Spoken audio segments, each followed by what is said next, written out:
sommes sur le quai de Rive-Neuve à Marseille. Une petite foule assiste au départ d'un grand voilier. C'est la Malaisie, un trois-mâts océanographique qui part pour les mers du Sud. Un remorqueur tout noir l'entraîne pendant que les gabiers sur les vergues commencent à déployer les voiles. Ce navire emporte Marius, le fils de César, mais son père ne le sait pas. Il vient de paraître à la fenêtre du premier étage au-dessus de la terrasse de son bar et il appelle son fils qu'il croit mêlé à la foule des curieux. Marius! Marius! Montre-moi la bouteille de rhum, la petite est malade! Allez, Marius, monte! Oh, il est ce petit, bon Dieu! Oh! Oh! Viens, Marius, de monter, allez, go, monte! Marius!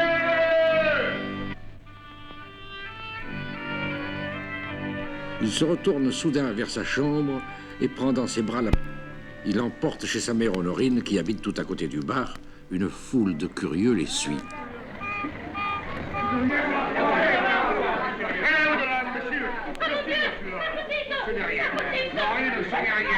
Ouvre-moi la porte de la chambre, au lieu de faire un scandale.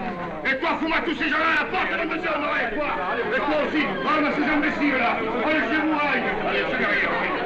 Petite Fanny, la petite pas. Laissez Dieu, alors, Honorine. Vous faites pas du mauvais sang, ma belle. Là, c'est... Là. César dépose Fanny sur son lit. Ma Fanny. Mais c'est rien, elle va mieux, oui. Dans la cuisine d'Honorine, il y a Panis, Escartefigue et sa femme Fortunette, qui est une belle rousse toute frisée. Mais qu'est-ce qu'elle a eu, cette petite? Elle s'est évanouie parce que la Malaisie est partie. La Malaisie? Oui, le trois-mâts blanc, qui part ce matin pour l'Australie, pour 5 ans. Et alors, la petite s'est évanouie parce que ce trois-mâts est parti pour 5 ans? Oui, monsieur, parce que sur ce bateau, il y a Marius. Marius est embarqué? Oui, monsieur. Marius?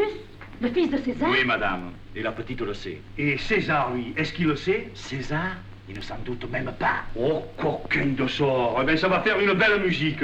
Le premier qui va rencontrer sera bon comme un melon. Tu parles. Pour lui, c'est une véritable catastrophe. Je me demande comment il va tenir le coup. Machine arrière à toute vapeur. Viens, Fortunette. Escartefigue et sa femme prennent la fuite. César sort de la chambre. Voilà. Ça va bien. Oh, voilà, on va les yeux, le parle. Ce sera rien, quoi. Oui. T'as pas vu Marius, toi? Non, je ne l'ai pas vu depuis ce matin.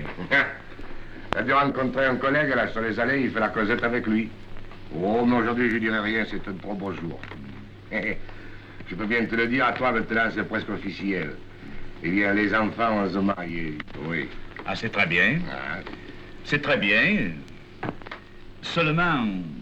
Hein? Et seulement quoi? Eh bien, je veux dire que ce n'est pas une très grande nouvelle, puisqu'on s'y attendait depuis longtemps. Ça me fait quand même une joie dont tu n'as pas idée, Honoré. Ma vie va recommencer. C'est comme si c'était un peu moi le fiancé.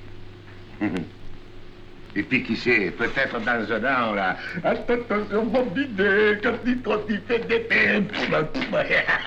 C'est pas beau, ça. Ah, oui. Oui, c'est beau. Oh, bon, ça dépend des goûts. Dans le fond, on peut très bien vivre sans ça. Oh, je t'en prie, Honoré, ne fais pas la gueule. Alors, mon Dieu, quoi. Oh, je sais très bien ce que tu penses. Tu ne peux pas oublier que dans un jour de folie, tu as demandé toi aussi la main de Fanny. Alors, ce mariage te contrarie, te chagrine. Mais non, César, ce n'est pas ça du tout. Mais si, c'est ça, mais si, je le vois bien, tu souffres, tu es malheureux. Allons, voyons, ma vieille. Allez, dans la vie, il faut être philosophe. Oui. Ben, qu'est-ce que tu veux, quoi? Les jeunes femmes vont aux jeunes hommes. C'est la loi de la nature, ça. Faut savoir se résigner. Se résigner, tu as raison, César. C'est une belle parole que tu viens de dire. Il faut se résigner à ce qui est fait. Ben voilà. Il faut se dire, c'est arrivé, et bien ça devait arriver.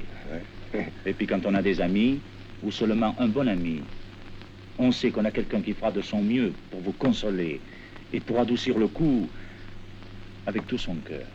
Oh, tu es bien touché, mon pauvre vieux, alors. Ah non, moi, ce n'est rien. Non, je veux dire que toi, par exemple, si un jour le destin te réservait un grand chagrin, tu trouverais près de toi ton vieux Panis qui partagerait ta peine. Mais tu es brave, merci, Honoré. Mais aujourd'hui, il n'y a pas de malheur, il n'y a que de la joie à partager. Oui. Honorine entre soudain digne mais furieuse. Monsieur, Madame, Après ce qui vient de se passer ce matin, et malgré l'absence de monsieur votre fils, j'exige que vous me demandiez immédiatement la main de la petite. Bon, César se lève solennellement. madame, quoi que ça ne me fasse pas plaisir, étant donné la différence de fortune et de situation, Comment? et surtout à cause de votre mauvais caractère, je vous demande pour mon fils Marius la main de votre fille Fanny. Eh bien, monsieur, quoique ça ne me fasse pas plaisir non plus, d'ailleurs pour les mêmes raisons, mais tout à fait en sens contraire, je vous accorde la main de la petite. Mais je le regrette de tout mon cœur. Et maintenant, vous allez me dire pourquoi vous l'avez fait évanouir dans votre bar. Qu'est-ce que vous lui avez fait? Ben, je n'ai rien fait alors, Norine. Figurez-vous d'être à la place de la petite, hein, fille d'une veuve. Je vous le reproche pas, puisqu'en somme, ce n'est pas vous qui avez tué votre mari, mais enfin, fille d'une veuve, c'est-à-dire sans homme dans la famille, n'est-ce pas? En plus, pauvre. Quel pauvre! Laissez-moi parler, fille d'une veuve et presque misérable. Tout d'un coup, on lui apprend qu'elle va épouser un garçon superbe, mon fils, qui sera propriétaire d'un bar magnifique, le mien. Qu'est-ce que vous voulez qu'elle fasse, hein? Eh ben, de joie, elle s'évanouit, mais c'est naturel, ça. Eh oui, c'est naturel. Et puis nous devons être tellement honorés d'entrer dans votre famille. Et puis nous étions tellement pauvres que nous vous avons attendu pour manger, pas vrai? Je ne veux pas dire, évidemment. Vous ne voulez pas le dire, mais vous le dites tout de même. Eh bien, il vient de quoi s'évanouir de joie pour la plus jolie fille du port de Marseille parce qu'elle épouse le fils du mastroquet. Fanny, pâle et dolente, vient de paraître sur la porte. Eh, regarde le beau-père que tu t'es choisi. Un gueulard qui commence par insulter ta mère? Oh, vous disputez pas, maman, c'est pas la peine. Elle est partie. Qui est parti? Qu'est-ce qu'elle dit? Elle est partie, César. Il nous a quittés. Oui, est allé. Il s'est embarqué sur la Malaisie ce matin. Il est parti pour 5 ans. Et il t'a abandonné, ce voyou, après ce qui s'est passé entre vous. Voyons, César, est-ce que c'est honnête, ça? Mais maman, il serait pas parti si j'avais voulu. Il serait resté à cause de moi. Mais je voyais qu'il souffrait trop. Que cette envie de la mère, ça le tuait. Alors ce matin, je lui ai dit que je ne le voulais plus. Que je l'aimais plus. Il est parti. César est frappé de stupeur. Il reste un long moment muet, puis il se lève péniblement et sort sans mot dire. Panis le suit de loin, très ému. Il traverse la place aux Huiles. Soudain, il chancelle et s'appuie des deux mains sur le bord d'un tonneau. Panis le rejoint. César, mon vieux César. Ah, tu as de la veine de ne pas avoir d'enfant. Hein. Il s'en va vers le bar. Panis l'accompagne, toujours désolé.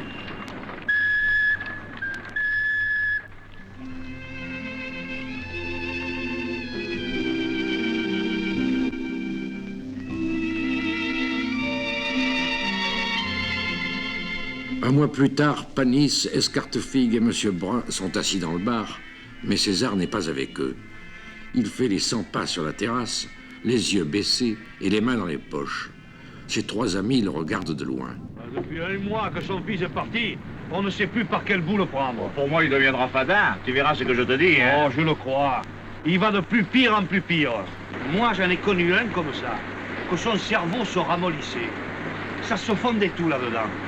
Et à la fin, quand il remuait la tête pour dire non, eh bien, on entendait flic-flac, flic-flac. Ça clapotait. Voilà un cas extrêmement curieux. Ah oui, ça c'est curieux, hein. Tu ne me crois pas? Oh que si, je te crois. Parce que moi, j'en ai connu un encore plus bizarre. Au lieu de se ramollir comme le tien, eh bien le mien, son cerveau se desséchait. Oh, parisante. Et ce pauvre cerveau, petit à petit, est devenu comme un pois chiche. Et alors, Pochion, quand il marchait dans la rue, ce petit cerveau lui sautait dans sa grande tête, là. Ça sonnait comme un gros lot de bicyclette. Et surtout quand il marchait sur des pavés. Hein. Ah, tais-toi, va, Fada. Tu vois bien que c'est incroyable, ton histoire. Ah, elle est certainement aussi vraie que la tienne. Honoré, si tu es un homme, dis-moi tout de suite et devant tout le monde que tu me prends pour un menteur. Mais naturellement que je te prends pour un menteur. Eh bien, Honoré, j'ai le regret de te dire que tu as absolument raison. À la tienne. Tiens, à la tienne. Sur le quai, César marche toujours. Qu'est-ce qu'il a comme ça, à se promener tout le temps? Tu vois pas qu'il attend le facteur? Comme tous les matins. Oui, et tous les soirs, il attend tout le temps. C'est donc ça. Son fils lui écrit une lettre tous les jours. Et alors, peu cher, il se languit de la voir. Moi, je crois plutôt qu'il se languit d'avoir la première et que son fils n'a pas encore écrit. Tout juste. Et la petite Fanny, c'est la même chose. Elle attend, elle aussi, le facteur. Là, c'est là peu cher, alors. Elle va sûrement mourir d'estrancier. Putain, ils vont mourir tous les deux. Bah, sûrement le chauffeur a raison. Son fils lui a pas encore écrit. Et ce qui lui fait le plus de mal, c'est qu'il ne veut en parler à personne. Voilà le pire. Mais naturellement, il se garde tout son chagrin sur l'estomac. Alors ça fermente, ça se gonfle et ça l'étouffe. Enfin, voyez-vous, le chagrin, c'est comme le ver solitaire. Le tout, c'est de le faire sortir. Tu as raison, Félix. Moi, je suis sûr que si nous en parlait, ça le soulagerait, ça lui dégagerait le cerveau. En somme, tu veux lui ouvrir la soupape pour lâcher un peu de vapeur et diminuer la pression. C'est ça. Il faut provoquer ses confidences. Ah, ce ne sera pas facile. Non, on peut toujours essayer. Oh, après tout, il nous mangera pas. Et dans 8 jours, ce serait trop tard. Honoré, tu as raison. Il va gueuler, il va faire un scandale, il va peut-être tout casser, mais tant pis. Hésiter une seconde, ce serait une lâcheté. Ouais. Nous devons le faire. Nous allons le faire. Vas-y, Honoré. Moi? Et pourquoi pas? Bon, j'y vais. Tu me soutiendras. Compte sur moi. Alors on y va, hein? Panis se lève et marche résolument vers César. César! Oh! Tu attends quelqu'un? Moi? Et pourquoi j'attendrai quelqu'un? Ah, mais je ne sais pas, moi. Monsieur Panis, pourquoi m'espionnes-tu? Par qui es-tu payé? À quoi ça te sert? Mais monsieur César, je ne t'espionne pas. Oui? Alors pourquoi viens-tu avec des yeux luisants de policier me demander si j'attends quelqu'un? Mais César, dans le fond, que tu attendes quelqu'un ou que tu n'attendes personne, j'ai l'honneur de vous informer que je m'en fous complètement. Je ne te demande rien d'autre. Oui, mais que servi? Escartefigue s'élance au secours de Panis. Dis donc, César! Quoi? Moi, j'ai comme l'impression que tu attends le facteur. Moi j'attends le facteur, et pourquoi j'attends le facteur? Je ne sais pas, moi. Peut-être pour voir s'il ne t'apporte pas une lettre de ton fils. Pas vrai, Panis? Halte là, Félix! Je te défends à t'occuper de mes affaires de famille. Moi, par exemple, je te demande pas si c'est vrai que ta femme te trompe avec le président des peseurs jurés, n'est-ce pas? Je te le demande pas, ça. Tu me le demandes pas, mais tu me l'apprends. Oh, coquin de sort! Ah, c'est pas vrai, va, Félix, c'est pas vrai, va. Ouais, que ce soit vrai ou non, moi je veux rien savoir. Et toi, Félix, imite ma discrétion. Ne me parle pas de Marius. Et quant à toi, bon masque, prends-en de la graine. Ah, mais moi, je ne t'ai rien demandé. Ni moi non plus. Oui, je sais, vous ne me demandez rien. Mais vous avez une façon de dire je te demande rien qui veut dire je voudrais exactement savoir. Et vous me forcez à vous faire des confidences.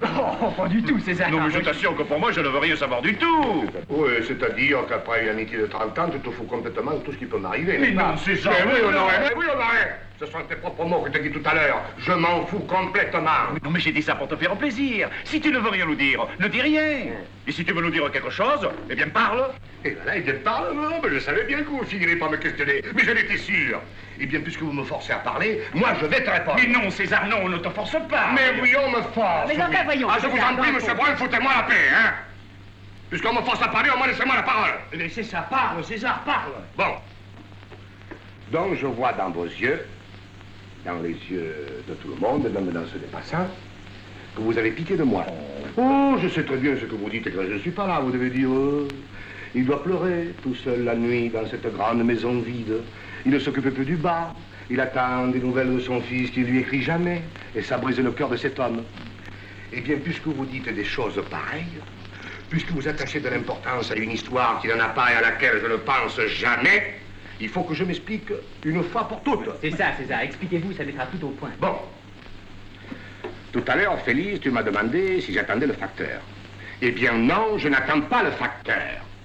Parce que quand ton garçon a eu le courage d'abandonner son vieux père et de ne pas lui écrire même une seule fois depuis 29 jours, il y a guère d'espoir qu'il lui écrive le 30e. Tous se regardent, surpris et attristés.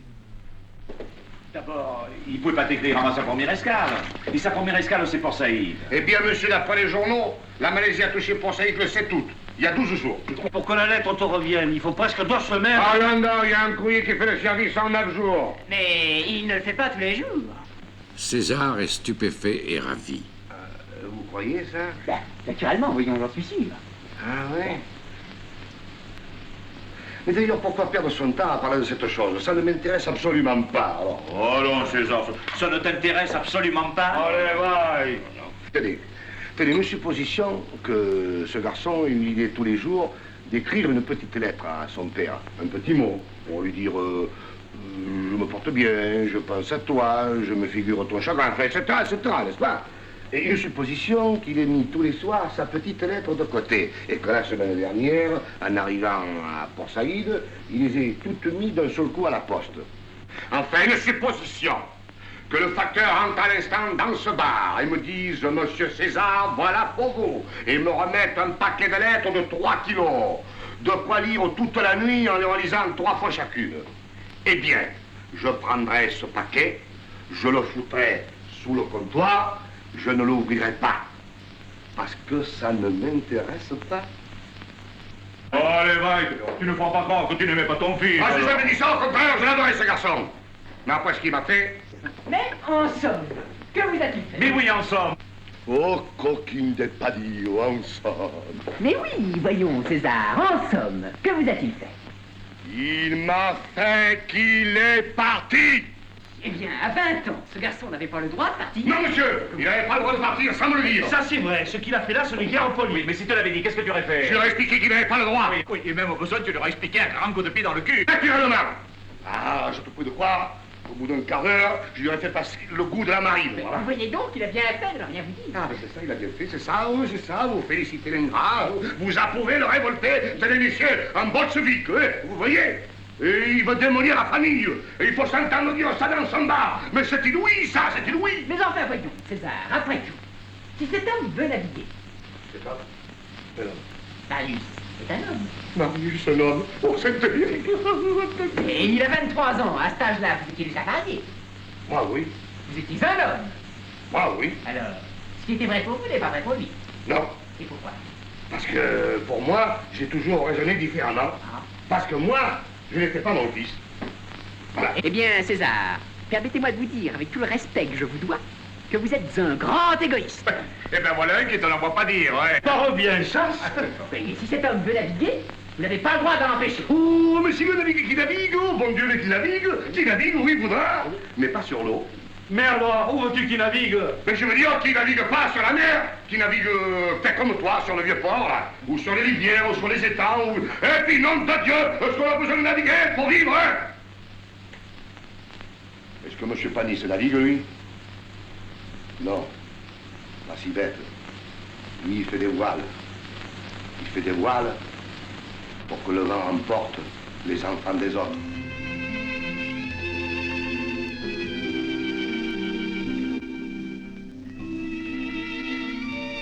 Sur la terrasse, Fanny est à son inventaire et voici le facteur qui s'avance, une lettre à la main. Vous avez quelque chose pour moi? Fanny Cavani. Non, mademoiselle, je n'ai rien pour vous. Moi, je les porte, les lettres, mais c'est pas moi qui les écris. César Olivier! Fanny prend la lettre et s'élance aussitôt vers César qui est à son comptoir. César, c'est une lettre de Port-Saïd. Elle est lourde. C'est de Marius, César. C'est de lui, c'est écrit derrière. Et c'est la vie. Mais César, ouvre la lettre. Laisse ça là, je te prie. César, ouvre la lettre. Pour faire plaisir à la petite. Ça t'intéresse donc, toi, d'avoir des nouvelles de ce navigateur dénaturé? Moi, non! Il abandonne la lettre sur le comptoir et va s'enfermer dans sa cuisine. Il meurt d'envie de lire cette lettre, mais il ne la lira pas devant nous. Nous devrions nous en aller discrètement pour ne pas le faire languir. Il se lève. Bonne idée, oui. Nous sommes d'accord. Oui, nous sommes d'accord. Oui, nous sommes d'accord, mais vous restez assis. Et vous voulez tout voir. Eh bien, monsieur Escarpefille, j'ai entendu dans ce bar assez de calomnies contre les Lyonnais pour avoir le droit de formuler ceci. À Lyon, on sait ce que c'est que la pudeur et la discrétion. Au revoir, messieurs.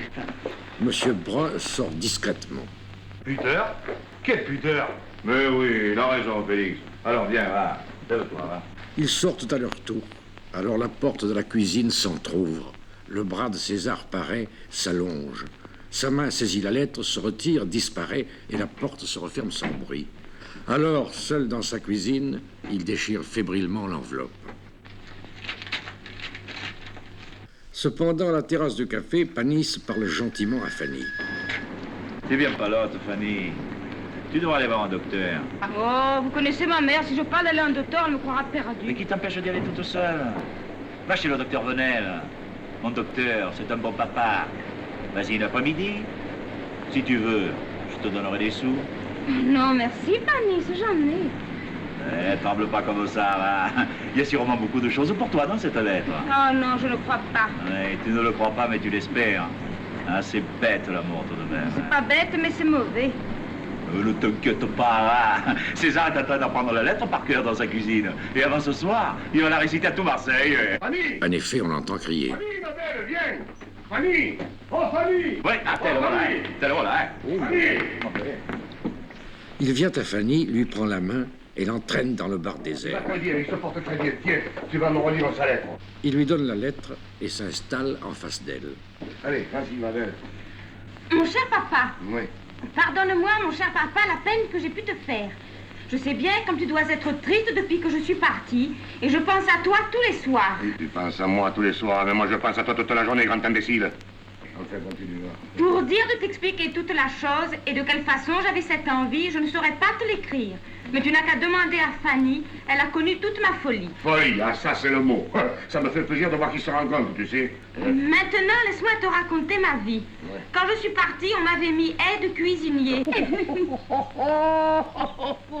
Et le cuisinier, j'ai dû bien manger dans ce bateau. Au bout d'un mois, il n'y aura plus que des squelettes, ce sera le bateau fantôme. Mais au bout de quelques jours, ils m'ont remplacé par un autre homme de l'équipage qui s'était blessé à la jambe en tombant dans la cale. Et moi, j'ai pris sa place sur le pont. Bon, tu vas voir, ça va devenir terrible. Je t'ai pas écrit plus tôt parce qu'en arrivant à Port Saïd, nous avons eu des gros ennuis.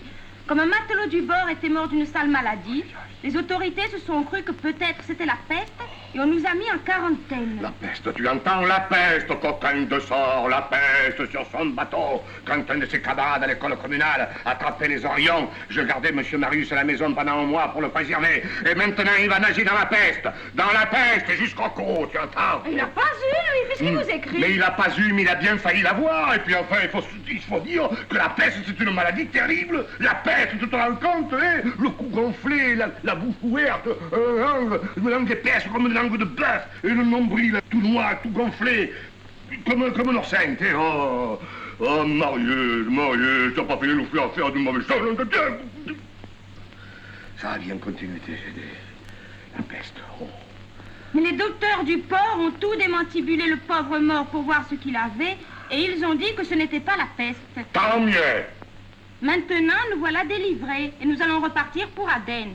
Ce voyage est merveilleux. Mais malheureusement, on ne s'est pas arrêté en route, ce qui est bien regrettable, surtout que nous sommes passés au large de plusieurs îles, où se trouve la célèbre ville grecque d'Athènes, qui était autrefois la grande forteresse des Romains. Oh, on voit qu'il est avec des savants, hein? Enfin, tout va très bien, et ma nouvelle vie me plaît beaucoup. Je suis maintenant au service des appareils océanographiques. Ah oui, celui-là, j'ai pas pu le lire. Nous allons nous en servir bientôt pour mesurer les fonds de l'océan Indien. Tu te rends compte, Fanny? Ce petit qui faisait semblant de ne pas savoir mesurer un picon grenadine et qui maintenant va mesurer le fond de la mer. Qu'est-ce que je dis, la mer? De l'océan. Le fond de l'océan. Et indien, hein? Ah. Tous ces messieurs les savants sont très gentils avec moi. Naturellement. Tu vas voir, un peu plus loin, il y a quelque chose pour toi, tu vas voir. Enfin, tout ça va très bien. Et j'espère que ma lettre te trouvera de même, ainsi que Fanny. Ainsi que Fanny, tu vois, hein, il pense à toi, hein. Donne-moi un peu des nouvelles de sa santé. De sa santé, tu vois, ah. De son mariage avec ce brave homme de Fanny. Elle sera sûrement très heureuse avec lui. Dis-le-lui bien de ma part. De ma part, tu vois. Écris-moi mon nom. Bord de la Malaisie, à Aden. Nous y serons le 15 septembre. T'embrasse de tout mon cœur, ton fils, Marius. Ton fils, Marius. En dessous, il y a décrit. Ne te fais pas du mauvais sang, je suis heureux comme un poisson dans l'eau. César paraît très gêné. Eh oui. Il est heureux. Il nous a laissés là tous les deux, et tu vois, pourtant il est ravi. Qu'est-ce que tu veux, ma petite Fanny, il est comme ça. Ah, puis il faut se rendre compte, n'est-ce pas, qu'il n'a pas beaucoup de temps, et puis sur le bateau, c'est difficile d'écrire, ça remet tout le temps, n'est-ce pas? Oh, évidemment, il aurait pu mettre quelque chose de plus affectueux pour moi. Et surtout pour toi, ma petite Fanny. Mais peut-être qu'au moment où il allait écrire une longue phrase exprès pour toi, quelque chose de bien sentimental, n'est-ce pas? Eh bien, peut-être qu'on est venu l'appeler pour mesurer l'océanographico. Ah, moi, il n'y a que comme ça que je me l'explique, hein. Oh, puis toi, c'est la première lettre, et puis il y en a d'autres, là. Allez, viens, Fanny, écoute, viens, on va lui répondre. Seulement, moi, j'ai la main un peu grosse pour le porte-plume, alors c'est toi qui vas répondre. Viens, ma belle, on va se mettre dans la cuisine, on sera plus tranquille. Viens, ma belle, viens, ma chérie, viens. Il se lève et appelle le chauffeur du ferry-boat qui flâne sur le quai. Oh, frise au poulet! Dis, garde un peu l'inventaire, là, hein? Et puis, ferme le bar, là. Fermé pour cause de correspondance. Allez, Ils entrent dans la cuisine et il installe devant Fanny un sous-main et un encrier. Elle prend le porte-plume et César commence à dicter.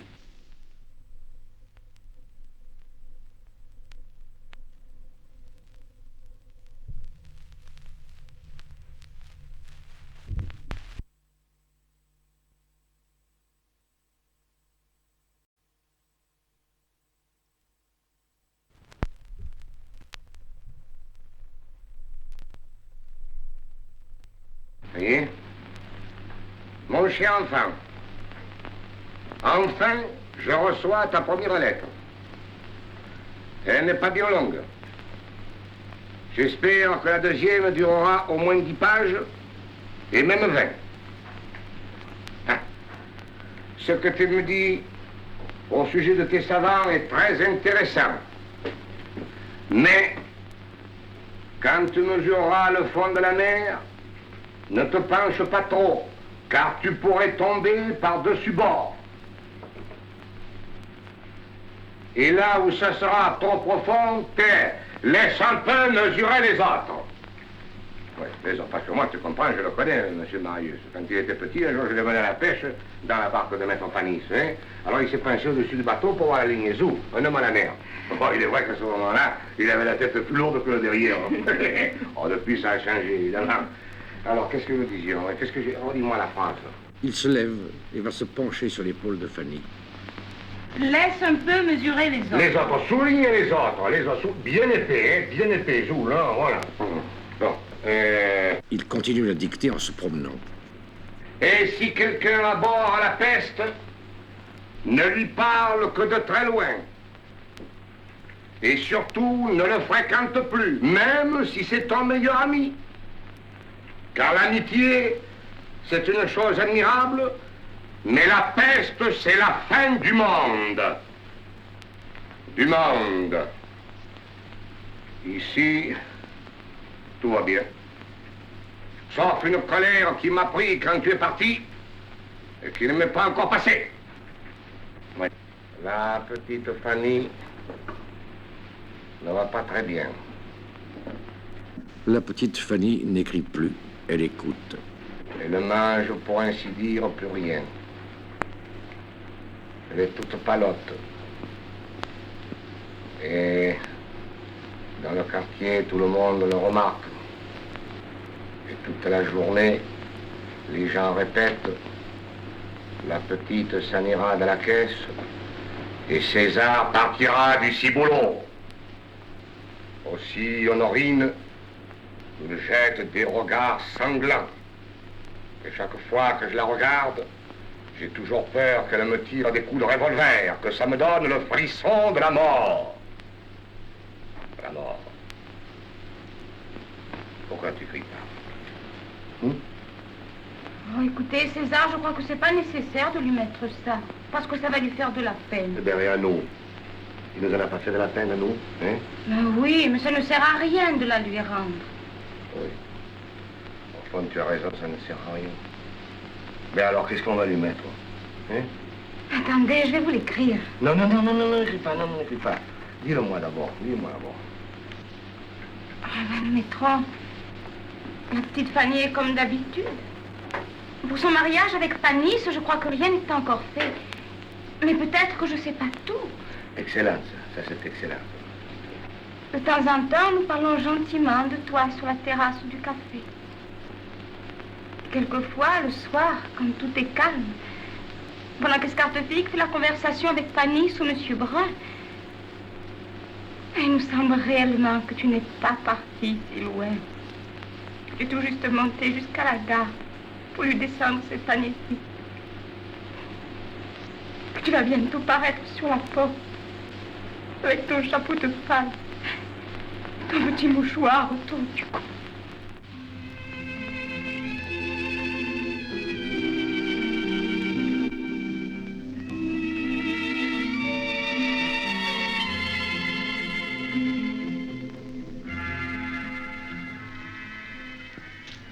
Quelques jours plus tard, un homme très élégant, un habit et chapeau de soie, portant à la main une paire de gants blancs, s'avance d'un pas assuré sur le quai de Rive-Neuve. Le chauffeur du ferry-boat, toujours aussi sale, saute à bas de la borne sur laquelle il était assis, ramasse une orange pourrie et la lance si adroitement que le chapeau de soie vole dans la boue. Le monsieur se retourne furieux, c'est Maître Panis. Il ramasse son chapeau et marche vers le chauffeur terrorisé. Oh, pour bien! Oh, mange punaise! Et c'est le chauffeur d'Escartefile encore! Et le plus malheureux, c'est que l'orange était pourri. L'orange était pourri? Oh, pas connier! Tu peux pas prendre une orange neuve pour un chapeau de 300 francs? Vous avez pas reconnu, monsieur Allez, viens ici où j'appelle le commissaire! Allez, viens ici! Et tourne-toi, que je te donne le coup de pied que tu mérites! Oui, mais pas trop Allez, fort. tourne-toi! Le chauffeur résigné lui tourne le dos et se courbe pour offrir son maigre derrière à la punition Et puis méritée. je l'ai pas fait exprès, je vous ai pris pour un Américain. Tu m'avais pris pour un Américain? À part de rire, monsieur Panis, si vous pouviez vous voir. Panis, flatté, renonce au coup de pied vengeur. Tout en brossant son chapeau avec sa manche, il se tourne vers les badauds accourus. Mais dites, il m'avait pris pour un Américain, hein? Après tout, c'est possible. Repos! Dans le fond, ce n'est pas tout à fait de sa faute. Mais toi, à l'avenir, chaque fois que tu verras un Américain, fais bien attention que ce ne soit pas moi. Bien, monsieur Panis. Il s'éloigne dignement.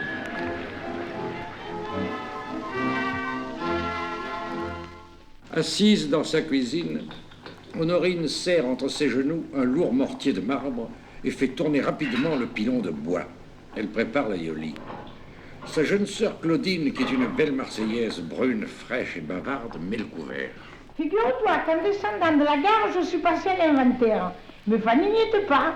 La coquine est allée faire un tour de promenade. C'est le chauffeur du ferry-boat qui la remplace. On sonne à la porte. Claudine, va ouvrir. Vous dites, Honorine, c'est un monsieur qui a un chapeau gibus. Dis, c'est peut-être un huissier. Mais je dois rien à personne, moi. Entrez, monsieur, je vous en prie, hein. Oh, par exemple. Oh, Sainte Vierge, mais c'est Maître Panis. Oui, c'est moi. Bonjour, mesdames. Et bonjour, maître Panis, et comment ça va? Oh, mais ça va très bien, ma chère Claudine. Et vous-même? Eh bien, moi, ça va pas mal, comme vous voyez. Ah, moi, je vous trouve très en beauté, vous savez. Mais c'est vous qui êtes beau. Quand je vous ai vu entrer, vous m'avez fait peur. Ah, mais c'est-à-dire que je viens du mariage d'un vieil ami, Ulysse Pijotard, le gantier de la rue Paradis. Ah, oui. Et voilà pourquoi je suis en habit. Et gants blancs. Et gants blancs, comme vous voyez. Vous oui. savez, ça vous va bien. Asseyez-vous, Panis. Maître Panis, mettez-vous là, oui. Voilà. Eh bien, ma chère Honorine, puisque je suis en habit, je crois que l'occasion est bien choisie pour renouveler aujourd'hui une démarche dont le résultat aura sur tout mon avenir une importance capitale. Il se lève et enfile gravement ses gants blancs. Mon Dieu, ça m'impressionne. Surtout que je devine ce que c'est. Non, Honorine, ne te fâche pas, je t'ai plus rien. Parlez, maître Panis, parlez. Je veux épouser votre fille. Ah ben vous le savez très bien, puisque je vous l'ai déjà demandé. Est-ce que vous me la donnez ou vous me la donnez pas? Mais voyez, on vous la donne, voyez. Et mets-le-toi de ce qui te regarde, toi, grosse bête. Vous savez ce qui s'est passé depuis notre dernière conversation à ce sujet? Ah oui, je sais. Marius, n'est-ce pas? Oui, Marius. je sais. Mais n'insiste plus, Honorine, puisqu'il t'a dit qui c'est. Peut-être que vous ne savez pas tout. Mais si, Norine, je sais tout ce que j'ai à savoir. Tout, Panis, tout. Non, écoutez, Norine, Marius, c'est un sujet de conversation que je n'aime pas beaucoup. Parlez-moi de la pluie, du beau temps, de la vie chère et même des impôts, mais ne me parlez pas de Marius. Et moi, vous croyez que ça me plaît de parler de lui? Moi, c'est par honnêteté que je fais allusion au fait que j'ai trouvé ma fille couchée avec lui. Oh, coquille n'est pas dit où il a fallu qu'elle le dise. Mais vous ne pouvez pas la tenir, votre langue. Et maintenant, vous allez me promettre une chose. Laquelle? Promettez-moi que vous ne me la tuerez pas si elle vous trompe. Ah, écoutez, je suis un brave homme, Norine, vous venez de le dire. Mais ça, c'est un droit auquel je ne peux pas renoncer. Non, je ne peux pas. Assassin! Mais voyons, mais vous me demandez une promesse impossible. Et la tradition, alors? Mais je ne suis pas un Anglais, moi. J'ai l'âme orientale. Et si j'étais turc, alors? Mais qui est turc? Mais à Constantinople, Norine, il n'y a pas de cocus, il n'y a que des veufs. Alors pourquoi que vous n'avez pas tué votre première femme? Et d'abord, parce qu'elle ne m'a jamais trompé. Et ensuite, parce qu'elle faisait ma comptabilité. voici mon dernier mot. J'épouse Fanny, je fais n'importe quoi pour elle. Mais si elle me trompe, il y aura du cadavre dans la maison. Vous dites que c'est sauvage. Alors c'est non, c'est non, c'est non, c'est non. Non, non et non, oui. Mais attendez, attendez. Naturellement, je ne chercherai jamais à savoir si elle me trompe. Cette sorte de surveillance serait indigne de moi. Et si l'on vient me donner n'importe quelle preuve, et même si on me l'a montré entre les bras d'un galant, j'ai tellement confiance en elle que je ne le croirai jamais. Bravo, bravo. Voilà l'exacte position de la question. Alors c'est différent. Eh bien écoutez, j'irai vous porter ma réponse demain au soir chez vous. Bien, puis-je avoir un petit espoir? Mais un gros panis, un gros espoir. Il sort cérémonieusement.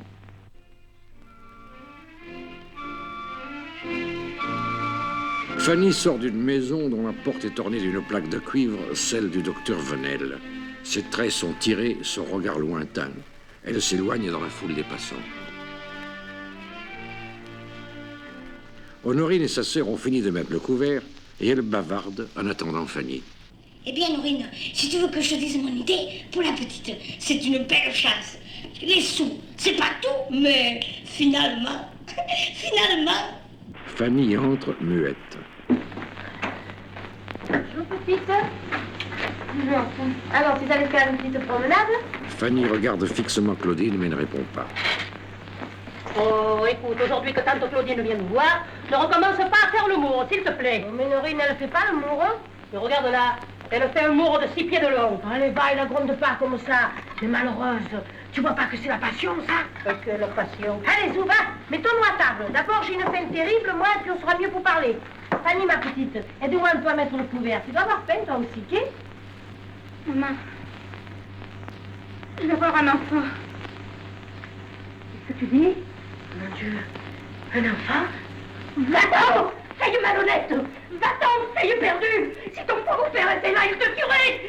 Moi, je t'ouvre la porte, moi, tu craignes! À la rue, les filles des rues! Moi, tu n'es plus ma fille, je ne veux plus te voir! Maman! Va dans tes chambres, on va faire des paquets ici! Norine, ne commence pas à dire de bêtises, c'est toi, hein? Oh, c'est encore pire que Doré! C'est le déshonneur sur la famille! Allez, va-t'en tout de suite, ou je te jette dehors à coup de balai! Norine, attendez! Elle s'évanouit dans les bras de Claudine. Tu vas nous évanouir, vite du vinaigre, du vinaigre! Tu l'as pas honte dans les paquets, vite, tu veux la tuer! Oh, ma petite Fanny! Oh, je cherche, elle est blanche comme une morte! Fanny! Fanny, ma petite Fanny! Fanny, je t'en prie, ne meurs pas! Fanny, ma petite fille, je te pardonne, mais ne meurs pas! Tu vois, maman, c'est rien qui s'est passé. C'est mon petit Pierre, respire. Là, tu vois, voilà les couleurs qui te reviennent. Oh, c'est de honte que tu devrais rougir. Tu devrais t'étouffer de la honte. Lorraine, c'est toi. Dès qu'elle tourne de l'œil, tu sanglotes. Dès qu'elle va mieux, tu recommences. Et là, sois tranquille. Évidemment que ce qu'il arrive, c'est un grand malheur. Mais après tout ce que tu m'as raconté, tu sais, tu pouvais un peu t'y attendre. Quand une fille a la main, elle attrape plus facilement un enfant que le million. Laisse-moi lui parler, tu vas voir, va. Fanny, ma petite, tu es sûre de ce grand malheur? Bon, et ce petit qui est de Marius? Et de qui veux-tu qu'il soit?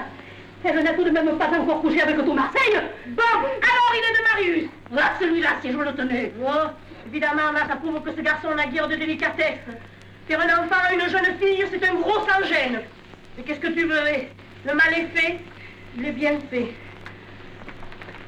Dis-moi, petite, dis-moi maintenant, depuis quand que tu le sais, ce malheur? Depuis qu'il est parti, j'étais pas bien.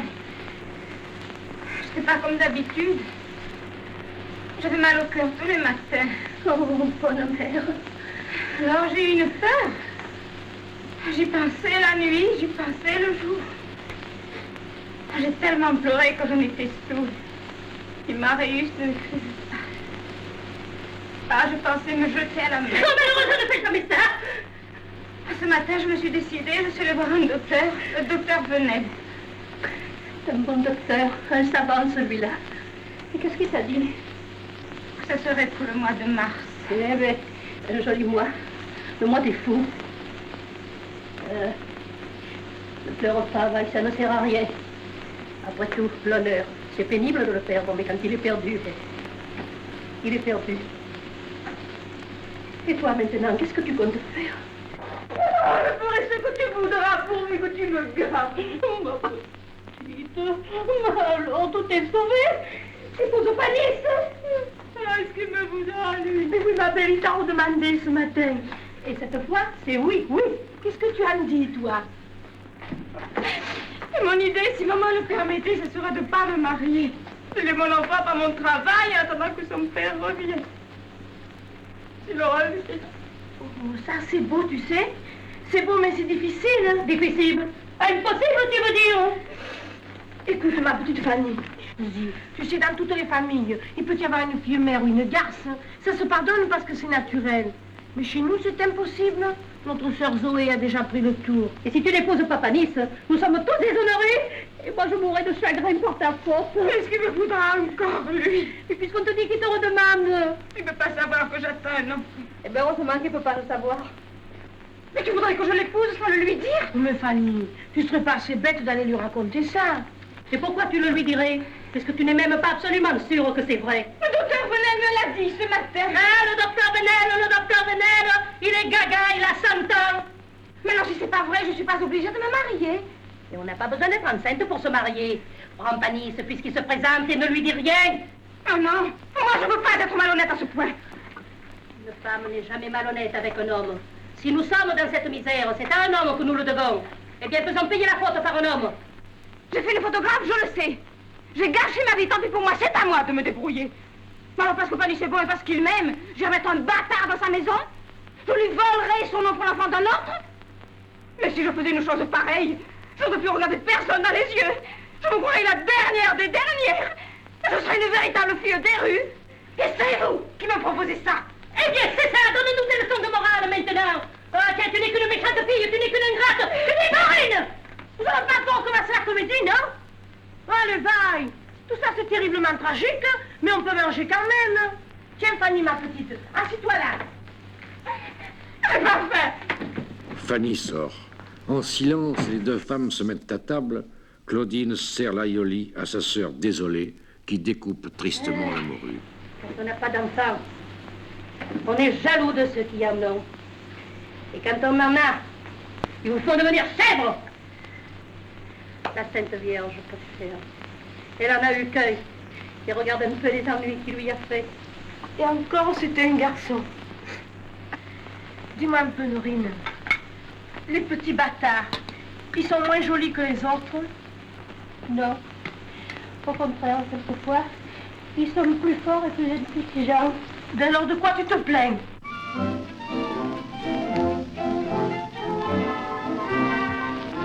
Dans son magasin, maître Panis tout guilleré met de l'ordre sur les étagères chargées de cordages, de poulies, de lanternes et de voiles.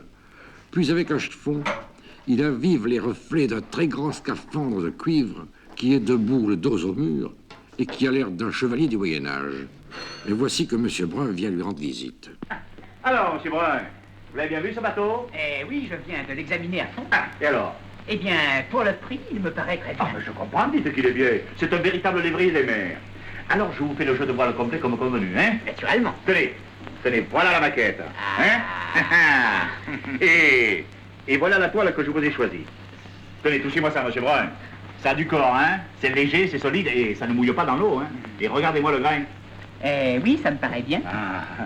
Elle est un peu raide, vous ne trouvez pas? Non, écoutez, M. Brun, c'est une voile que vous voulez ou bien un pantalon pour madame? Si c'est pour un pantalon, ne prenez pas ça. Mais pour une voilure, je vous le conseille. Celui qui vient d'entrer, c'est César. Panis, Oh, c'est César. Oh, monsieur Brun. Comment ça va? Ça va bien? Ça va, monsieur Brun? Qu'est-ce que vous achetez des voiles? Ah oui, je fais choix d'une voilure pour mon bateau. Vous avez acheté un bateau? Oui, j'ai acheté le Pitalugue, sur les conseils de maître Panis. Le Pitalugue? Le grand canot blanc, là, tout long, comme ça, là? Oui, vous le connaissez? Ah, ben je comprends que je le connais, mais tout le monde le connaît ici. Allons, César.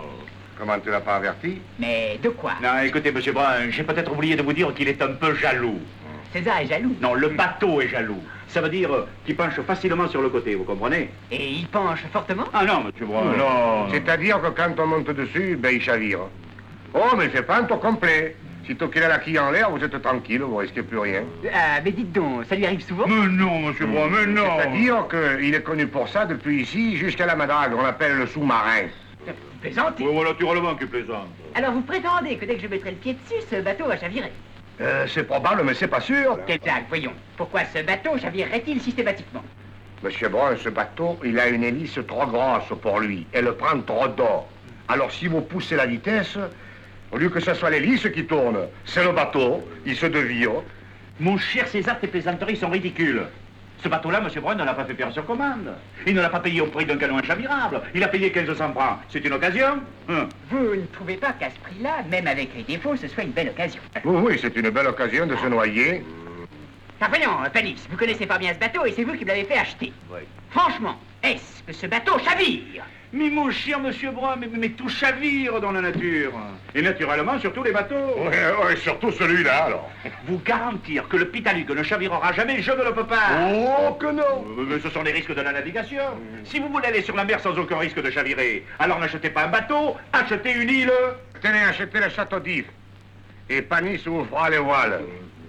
Alors on vous a bien embarqué, vous savez. Mon cher César, on ne m'a pas embarqué du tout. Depuis un quart d'heure, vous essayez de me mettre en boîte, eh bien, permettez-moi de vous dire que ça ne prend pas. Bravo. D'ailleurs, pour couper court à toutes ces galéjades, je m'en vais l'essayer immédiatement, je m'en vais le sortir du port. Le chauffeur d'escartefigue se glisse dans le magasin. Dis donc, Phénomène, veux-tu venir avec moi essayer le Pitaluc?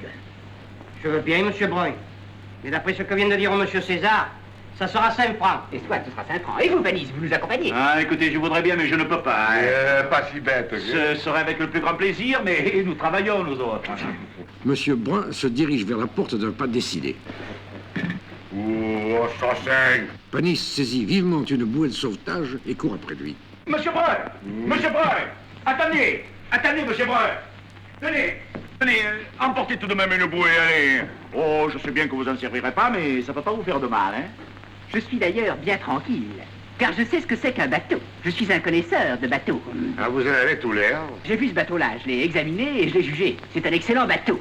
D'après sa ligne, sa coupe et son gabarit. Ce bateau-là ne peut pas chavirer. Bravo! Oui, il ne chavirera pas. Et pourtant, je vais faire tout mon possible pour le faire chavirer.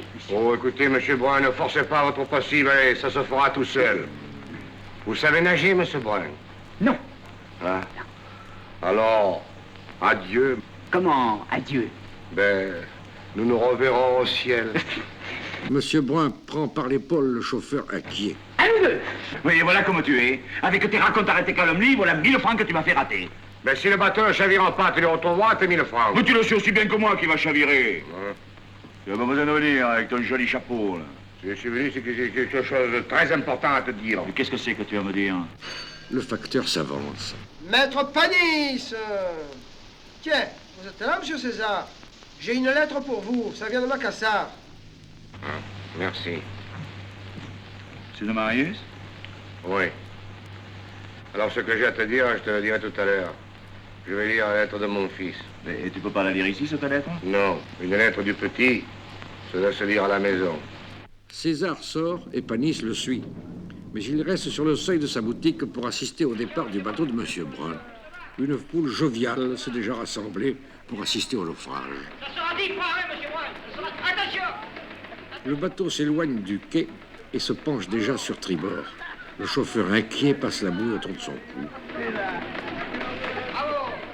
La petite Fanny, à travers la foule, s'avance vers Maître Panis. Oh, Fanny, bonjour, ma belle.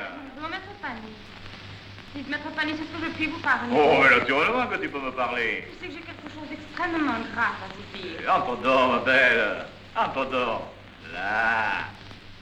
Il la fait entrer dans la boutique, dont il referme la porte. Alors, toi aussi, tu as quelque chose de grave à me dire? C'est peut-être la même chose que César. Oh non. Ce que je veux vous dire, César ne le sait pas. Alors, ça fait 2 gravités pour aujourd'hui? C'est une journée chargée, hein? Mais, bah, cette gravité, je sais ce que c'est. Ta mère t'a dit que je t'ai redemandé ce matin. Elle me l'a dit. Ouais. Et tu viens me porter ta réponse. Et tu as l'air tout ennuyé. Et tu n'oses pas dire un seul mot.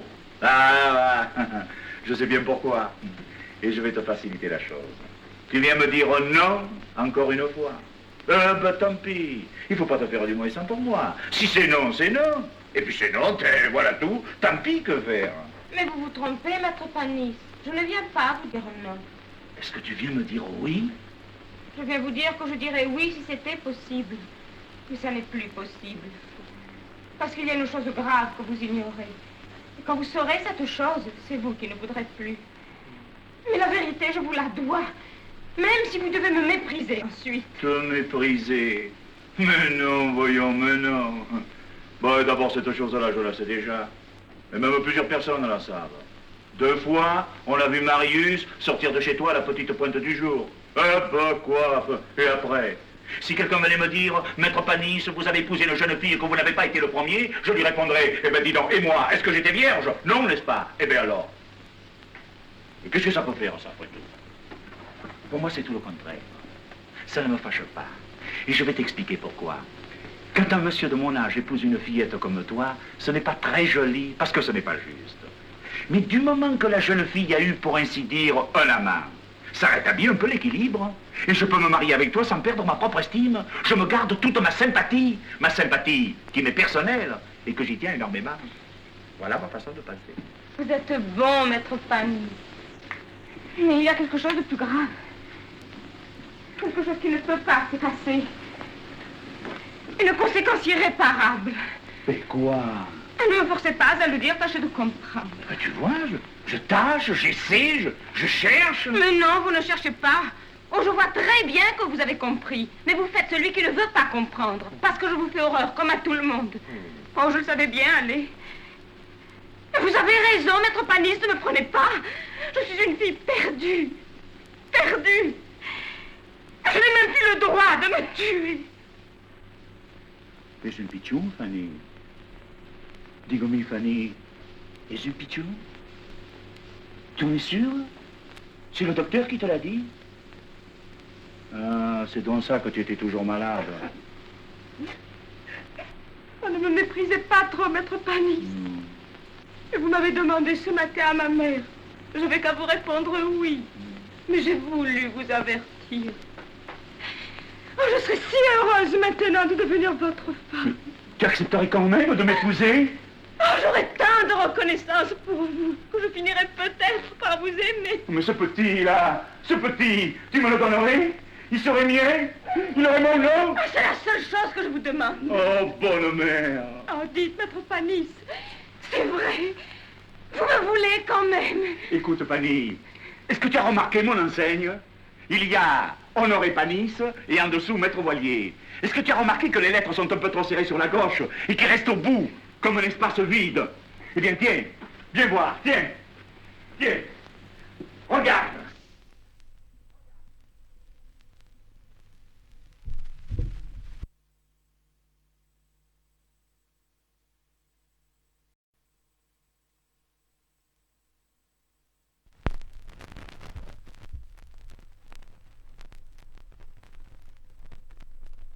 Il ouvre un tiroir et en sort de grandes lettres en bois doré.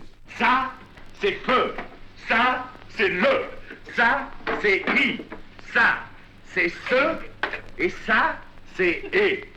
Et, fils. Il y a 30 ans qu'elles sont dans ce tiroir. Et je n'ai jamais pu les sortir. Attends, Fanny, un peu de précision. Est-ce que tu as dit ton secret d'accueil? Le docteur le sait. Lui ne pourra rien dire puisqu'il est docteur. Et ensuite? Ma mère et ma tante Claudine. Cela ne pourra rien dire à personne à cause de l'honneur de la famille. Et il n'y a personne d'autre qui le sache. Personne. Bon. Et maintenant, quand est-ce qu'il va naître, mon petit? Février ou mars. Eh bien, ça tombe très bien. Ce sera donc un enfant de 7 mois. Et alors, à quand la noce? Oh, mais dites, Maître Panis, c'est bien vrai. Vous avez bien réfléchi avant de dire oui. Fanny, puisque nous sommes d'accord, je vais te dire tout et tu comprendras que je ne fais pas un sacrifice. Viens t'asseoir, tiens. Ah, cet homme belle. Lorsque j'ai épousé ma pauvre Félicité, elle avait ton âge et moi j'en avais guère plus. Nous avions acheté ce magasin en monnaie de papier, tu comprends, en signant des frais à l'avance. Oh, pas cher, bien sûr. À ce moment-là, le magasin ne valait pas grand-chose. Nous avons d'abord eu une ouvrière. Puis 2, puis 5, puis 10, et comme ça jusqu'à 30. Alors au bout de 7 ans, un beau soir, j'ai dit à ma femme, « Oh, Félicité, si nous faisions un petit... » Alors elle devient toute rouge, peu chère. Et elle se cache un peu la figure, et elle me fait, « Honoré, il y a longtemps que j'y pense, mais je n'osais pas t'en parler. » Mais alors, oh, ma pauvre Fanny, impossible de faire un enfant. Je ne te dirai pas tous les docteurs qu'on a vus, toutes les sources minérales, tous les cierges, tous les pèlerinages, toutes les gymnastiques suédoises. Et je gaze, naturellement, je gaze. Mais voilà la vérité. Pendant longtemps, nous avions eu peur d'avoir un petit. Et puis quand nous l'avons voulu, nous ne l'avons pas eu. Nous avions dégoûté le bon Dieu. Alors une véritable folie m'a pris, là. La folie des enfants. Depuis ce moment-là, chaque fois que j'ai vu dans la rue un grand couillon avec un panama qui pousse une petite voiture, tu ne peux pas t'imaginer comme j'étais jaloux. J'aurais voulu être à sa place, avoir ces airs bêtes et ces gestes ridicules. J'aurais voulu faire ainsi bon. C'était une grande souffrance. Et Félicité, je la regardais de travers. Et pour la moindre des choses, nous nous disputions, surtout à table. Je lui disais, c'est bien la peine d'avoir un estomac comme de monument et de ne pas pouvoir faire un enfant. Alors elle me répondait, si tu n'avais pas tant bu de picon et de rincelette, peut-être que tu serais bon à quelque chose. Et puis enfin, petit à petit, nous nous sommes habitués à ce désespoir. Mais le magasin ne nous intéressait plus. Nous n'avons plus vendu que l'article courant. Et alors, pendant que je joue aux cartes dans les cafés comme un imbécile, les autres en ont profité. Certains messieurs Renault, Dion Bouton, Peugeot et Tutti Quanti se sont mis à faire des moteurs. Et voilà pourquoi notre beau vieux port est tout empuanti de pétrole. C'est parce que Félicité était stérile, tout simplement. Mais maintenant, oh, sainte bonne mère, mais ça change tout. Une femme et un petit, à moi. Oh, vous êtes bon, maître Pani.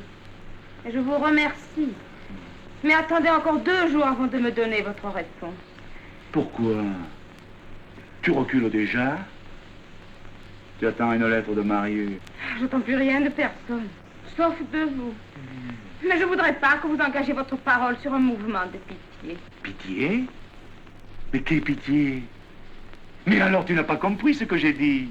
Fanny, je te jure que jamais un homme n'a fait une action plus égoïste que moi en ce moment. Je me fais plaisir, voilà la vérité. Ces enfants, bien entendu, il vaut mieux se les faire soi-même. Mais quand on attrape la cinquantaine et qu'on n'est pas bien sûr de réussir et qu'on en trouve un tout fait, eh bien on se le prend sans avertir les populations. Je ne te pose qu'une condition, Fanny. C'est que tu ne dises à personne, même pas à ta mère que tu me l'as dit. Tu ne diras rien? Oh non, je dirai rien. Et je te demanderai, malgré ce que nous savons tous les deux, de te marier en robe blanche. Comme ça, je pourrais prendre l'air devant tout le monde que cet enfant est à moi. Paniche! Oh, Paniche! Viens vite! Je crois que M. Brun vient de se noyer. Il y a son bateau qui est là, qui est en l'air. Oh, c'est probablement pas vrai, mais il faut que j'y aille tout de même. Tiens, Fanny, va m'attendre dans la salle à manger, hein? Qui sera bientôt la tienne. Va faire connaissance avec les vieux meubles de mon père, hein? Comme Panis va sortir, il rencontre César sur sa porte. Alors, César, tu as quelque chose à me dire? Ils entrent tous les deux dans le magasin. Voilà. J'ai appris qu'il y a quelque temps, tu avais demandé la main de Fanny à Honorine. Oui, et alors? Alors, j'entends dire par-ci par-là, et je le vois de moi-même, car je n'ai pas les yeux dans ma poche. Et je sais le vieux lascar que tu es. J'entends répéter, dis-je, et je vois que tu continues discrètement à faire à la cour à la petite. Et que tu aurais l'intention de la redemander. Qu'est-ce qu'il y a de vrai là-dedans? César, quoi que tu sois mon voisin et mon ami, je pourrais parfaitement te répondre que ça ne te regarde pas. Et d'une. Ça ne me regarde pas? Pas du tout. Oh, mais là, pas du tout. Seulement, comme ce que je fais est parfaitement honnête et que je n'ai rien à cacher, je préfère te dire tout de suite oui. J'ai redemandé la main de la petite. Et cette fois-ci, on ne me l'a pas refusée. Et nous allons fixer ce soir, officiellement, la date des noces. Tu en es déjà là? Mais j'en suis même encore bien plus loin que ça. Eh bien, Panis, j'ai le regret de te dire que ce mariage ne se fera pas. Il ne se fera pas? Non. Pourquoi? Ton fils revient? Oh, malheureusement, non. Mon fils ne reviendra que dans 26 mois, quand il aura fini l'océanographique. Mais enfin, ce mariage ne se fera pas parce que je ne veux pas. Ah, tu es bien drôle, toi. Oui. Et de quel droit tu ne veux pas? Du droit que Fanny est la femme de Marius. Oui, ils ne sont pas mariés devant monsieur le maire, mais ça, ce n'est que de formalité. Ils la rempliront quand il reviendra. Ouais. Et si la petite ne veut pas attendre? Mais elle le voudra parce qu'elle aime Marius. Eh bien, elle le voudra si bien qu'elle vient de me dire oui. La petite t'a dit oui à toi? Parfaitement, à moi. La petite elle-même t'a dit oui à toi? La petite elle-même m'a dit oui à moi, parlant à ma personne. Ah. Alors là, je comprends plus rien de rien. Aussi! Si, plutôt, je comprends très bien. Oui. Tu as acheté la petite à sa mère, hein? Tu es allé voir cette vieille garce d'honorine, là, et tu lui as promis une rente, et elle t'a vendu sa petite comme maman une petite négresse d'Afrique. Dis la vérité, vieux négrier que tu es. Oh, mais voyons, César, est-ce que tu t'imagines qu'on peut acheter une fille que cette fille ne veut pas? Et surtout Fanny, avec le caractère qu'elle a. Mais voyons, rends-toi compte. Je me rends compte que ce mariage serait une énormité, une sinécure, une gabegie. Tu le sais bien que ce mariage serait une gabegie, alors. Mais qu'est-ce que c'est qu'une gabegie, d'après toi? Une gabegie, ça veut dire quelque chose de... qui ne va pas, quelque chose de malhonnête. Enfin, je ne suis pas ici pour te donner le sol français tout de même, quoi. Je suis ici pour te rappeler ton devoir. Mais si ces deux femmes sont folles, tu n'as pas raison d'en profiter. Là. Allez, réponds-moi, Anis. Tu épouseras la petite? Tout juste, hein. Mais pourquoi? Parce que tel est mon bon plaisir. César saisit une chaise et la brise sur le comptoir. Écoute, je sens que nous allons nous mettre en colère, hein. Que nous allons crier tous les deux comme des marchands de brousse. Et que ça finira que je t'étranglerai une fois de plus. Alors, soyons calmes. Parlons posément. Je veux bien, moi. Bon. Eh bien, permets-moi de te dire qu'un vieux monsieur qui épouse une fillette, ce n'est pas joli. Oui, c'est tout à fait déplaisant. C'est quelque chose qui déplaît. Moi, ça ne me déplaît pas. Ah, tu vois, tu viens de faire voir le fond de ton idée. Tu épouses Fanny parce qu'elle est jeune et qu'elle est jolie et que tu serais content de frotter sa jolie peau fraîche contre ton vieux cœur de sanglier. Hein? Non, ce n'est pas que pour ça. Oui, ce n'est pas que pour ça, mais c'est un peu pour ça. Eh bien, tu me dégoûtes. Je suis dégoûté. Mais c'est ton droit, sois dégoûté, que veux-tu que j'y passe? Je voudrais que tu ne me dégoûtes pas. Que dans des circonstances graves et familiales, tu te conduises comme un gentilhomme provençal, et non pas comme le dernier des Margoulins. Écoute, Fanny, si tu refuses d'écouter les conseils de ton vieil ami, je me verrai obligé, le jour de tes noces, de t'attendre devant l'église. À la sortie? Non, à la rentrée. Et qu'est-ce que tu me diras? La première parole que je te dirai, ce sera un grand coup de marteau sur le crâne. Et puis je te saisis. Je te secoue, je te piétine et je te disperse aux quatre coins des bouches du Rhône. Bon, eh bien c'est entendu. Et dis-moi, si tu me donnes le moindre coup de marteau, même avec un marteau d'horloger, je te fous d'un coup de revolver. Et pas un revolver miniature, un rabata. Il prend sous le comptoir un énorme revolver de gendarme. Oh, coquine des sorts. Il manque plus que d'euros pour faire un cadeau, dit. Écoute, César, il y a 40 ans que je te connais, et depuis 40 ans, tu te dis mon vieil ami. Mon vieil ami. C'est mon vieil emmerdeur qu'il faudrait dire. Ah, sois poli. Ouais. Depuis l'âge des chaussettes, tu m'empoisonnes, tu me tyrannises, tu me tortures, tu me supprimes. À 10 ans, tu m'empêchais de jouer au jeu qui me plaisait, tu me forçais de jouer au tien. Dans la rue, tu me forçais à porter ton cartable. Quand tu avais ta fête de Saint-Denis en classe, tu venais jusque chez moi pour m'obliger à le faire à ta place. Ouais, et toi, pendant ce temps, tu mangeais mes berlingots. Tu m'en as tellement fait de misère qu'à un moment donné, je les écrivais sur un petit carnet. Et je me disais, peut-être qu'en grandissant, un jour, je serai plus fort que lui. Et alors, quelle ratatouille jolie de foutareux! Malheureusement, c'est toi qui as grandi le premier. Oh, folie. Folie de la persécution. Mais et plus tard, quand j'ai connu Marie Frisette, et que j'en étais amoureux fou, et que je lui plaisais beaucoup, toi, tu as tout fait pour nous séparer tôt, parce que tu étais jaloux. Moi, bon, j'étais jaloux de Marie Frisette. Elle était pas horrible à voir. Hein? Elle était maigre comme une bicyclette, et elle louchait. Non, elle n'était pas maigre, elle était mince, et elle ne louchait pas, elle avait ce qu'on appelle une coquetterie dans l'œil. Oui. À part ça, elle était ravissante. Oui, mais ce n'est pas d'elle que tu étais jaloux, c'était de moi. De toi?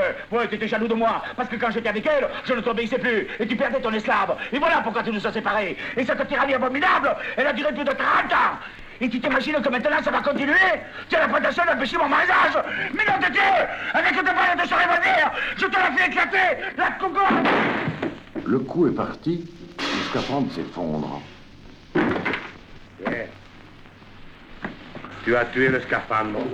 Panis, épouvanté à la pensée qu'il aurait pu tuer César et pâle comme un mort, tremble sur ses jambes et s'accroche au comptoir. bien que ça te serve de leçon. Parce que moi, je te tuerai comme j'ai tué celui-là. Pauvre marteau. Pendant un verre, dis, tu as tellement eu peur que ça revolver, tu tiens plus sur tes jambes. Ouais. Pauvre idiot. D'ailleurs, c'est pas à toi que je veux, j'ai pas besoin de parler avec toi. C'est pas la petite que je veux parler. Et je te jure, Panis, que ce mariage ne se fera pas, hein. Tu veux parler à la petite? Ouais. Eh bien, tu peux lui parler tout de suite, hein. Allez, viens. Ici. Oui. Il entraîne César vers la salle à manger. Fanny, César a la prétention d'empêcher notre mariage par tous les moyens, même par des violences illégales. Dis-lui ta façon de penser. Ne réponds pas encore, Fanny. Il te présente mal la chose parce qu'il est de mauvaise foi.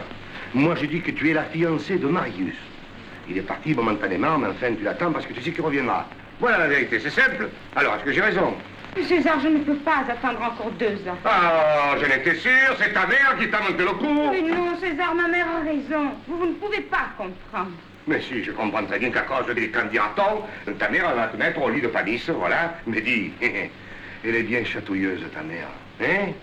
Mais elle a oublié qu'autrefois, on disait qu'elle était la maîtresse de ton père avant qu'il se marie. Ben oui, voilà. Eh bien, qu'est-ce qu'il a pas fait, ça? Ça les a pas empêchés d'être heureux? Alors, voyons.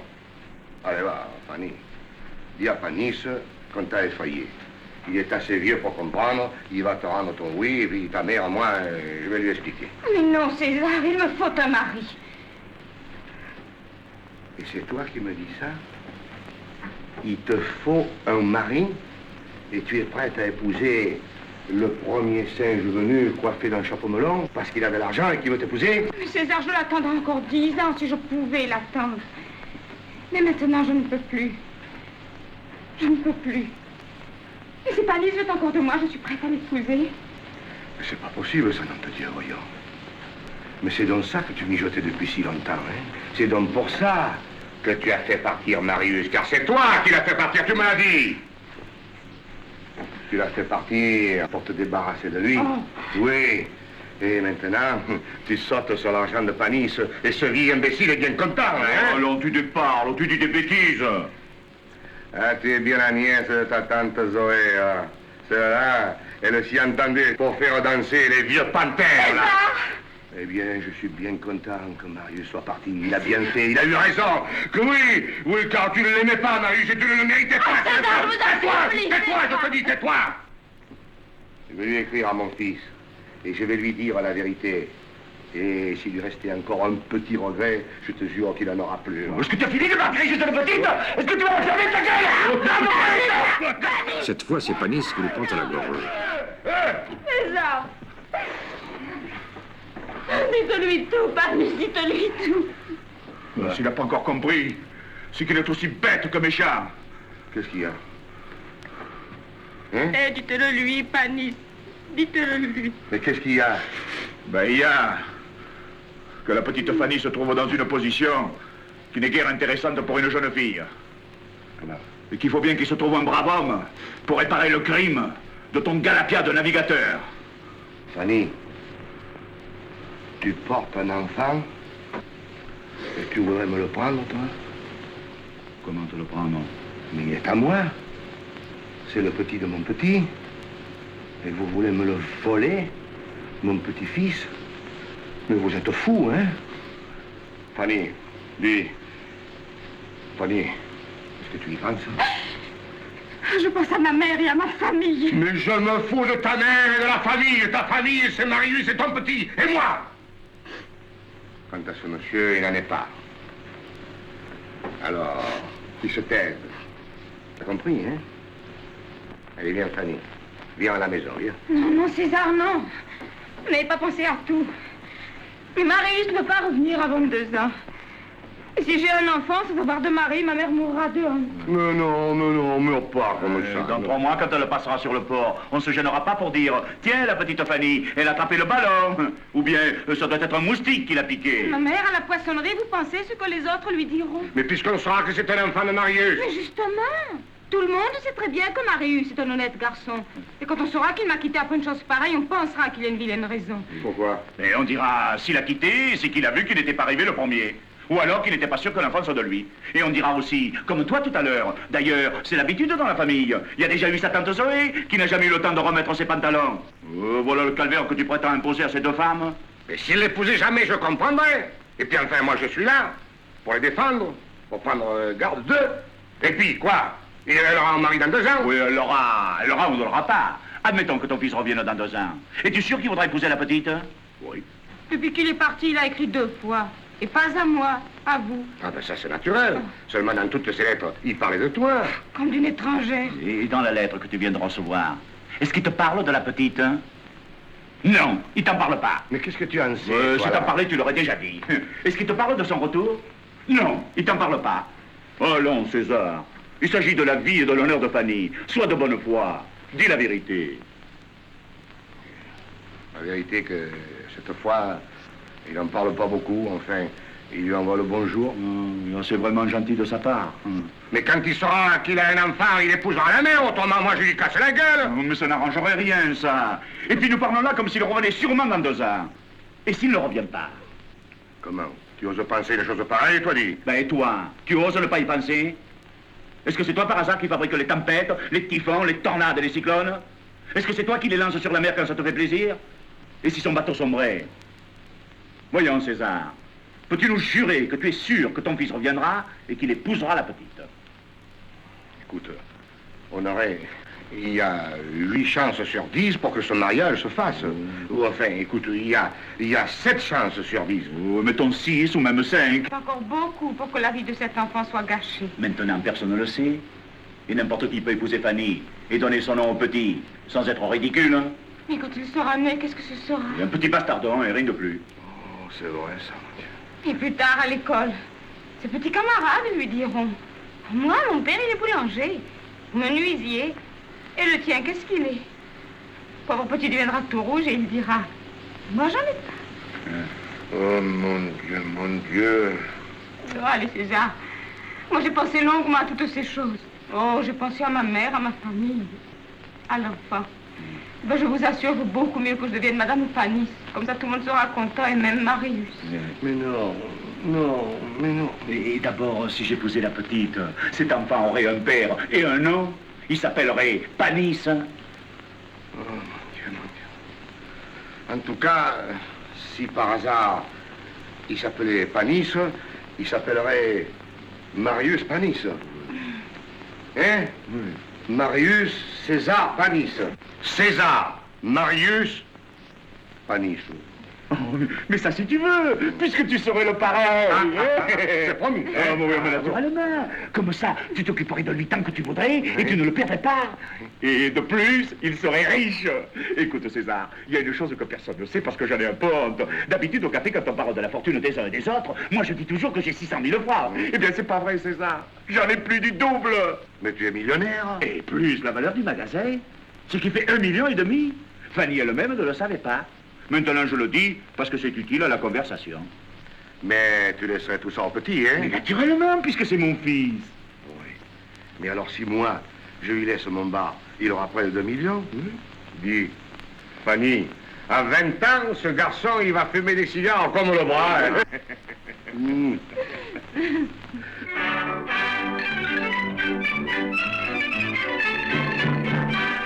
3 semaines plus tard, le cortège du mariage sort de la mairie de Marseille sur le Vieux-Port.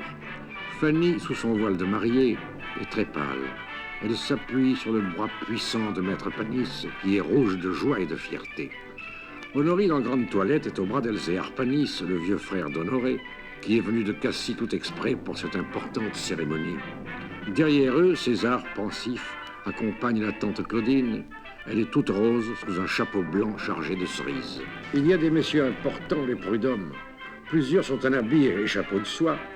Puis viennent ces dames de la poissonnerie, qui portent d'antiques robes brodées d'or et des bijoux d'une surprenante richesse. Tout ce cortège défile entre 2 haies de petits peuples, qui admirent, non sans bruit d'ailleurs, et va s'embarquer sur le ferryboat d'Escartefigue pour aller à l'église des Accoules, où seront échangés les anneaux.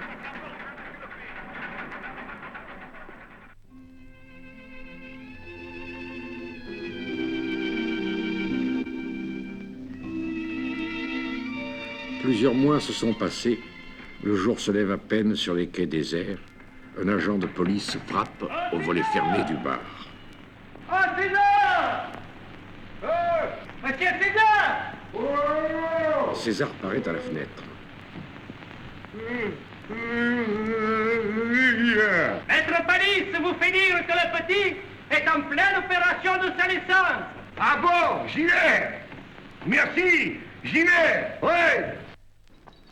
Dans l'écurie d'un vieux mas de Provence, des paysans attellent un cheval à une voiture légère. Un grand vieillard donne des ordres. Allez, dépêche-toi, nom de Dieu! Où allez-vous, maître Panis? Le petit de mon frère va naître, un petit Panis, ton futur patron, Carius, car c'est lui qui aura tous mes vignobles. Faut que ça soit un garçon. Dans le magasin de voile, Panis et César s'agitent et s'énervent.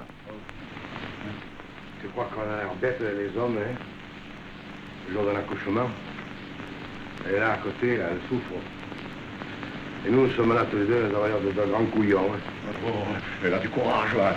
Tiens, tout à l'heure, avant que le docteur arrive, je lui tenais la main tranquillement, et elle ne disait rien, mais elle devait avoir mal, là. Et sans le faire exprès, elle m'a enfoncé ses ongles. Tiens, regarde. Oh, pauvre Panis. Il s'approche de la fenêtre entrouverte et pousse les volets. Une faible lueur révèle le clocher des Accoules. L'aube se lève, César. Le jour va naître en même temps que mon enfant. Et c'est le beau matin de Pâques. Le petit va nous arriver avec les cloches.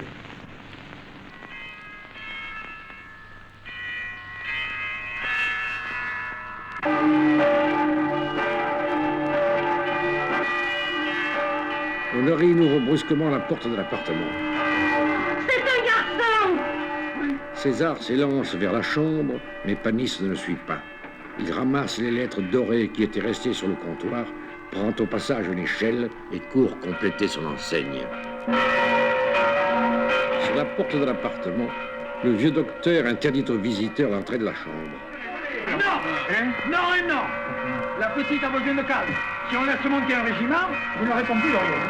Ça, c'est vrai, il a raison. Écoutez, docteur, moi, je suis Elzéar Panis, le propriétaire de Vin de Castille, le frère d'Honoré et le plus vieux de la famille. Alors, je voudrais bien voir la petite juste une seconde. Mais oui, docteur, lui, il faut, c'est notre plus vieux. Hein? Venez. Non, tu vas. Le vieillard entre dans la chambre où repose Fanny et il s'avance lentement, d'abord vers le berceau, puis vers le lit. Il est beau. Il est beau. Belle sœur, je ne t'ai vue qu'une fois. C'était le jour de ton mariage. Et pourtant, je te tutoie parce que tu es de notre maison. C'est une maison honnête et riche, qui a été toujours un peu triste, parce que nous n'avions pas d'enfants, ni les uns, ni les autres. Alors nous allions tous partir, chacun son tour sous la terre. Le dernier aurait emporté notre nom. Mais toi, tu y es, tu te couches, et tu nous donnes un beau garçon. Eh bien moi, le plus vieux de la famille, au nom de nos cousines de Vaison, de nos tantes du Martigues, de tous nos parents de Camargue, et même de tous ceux qui sont morts. J'ai attelé le cheval dans la nuit pour venir te dire notre joie. C'est un garçon, merci. Merci, belle sœur, merci.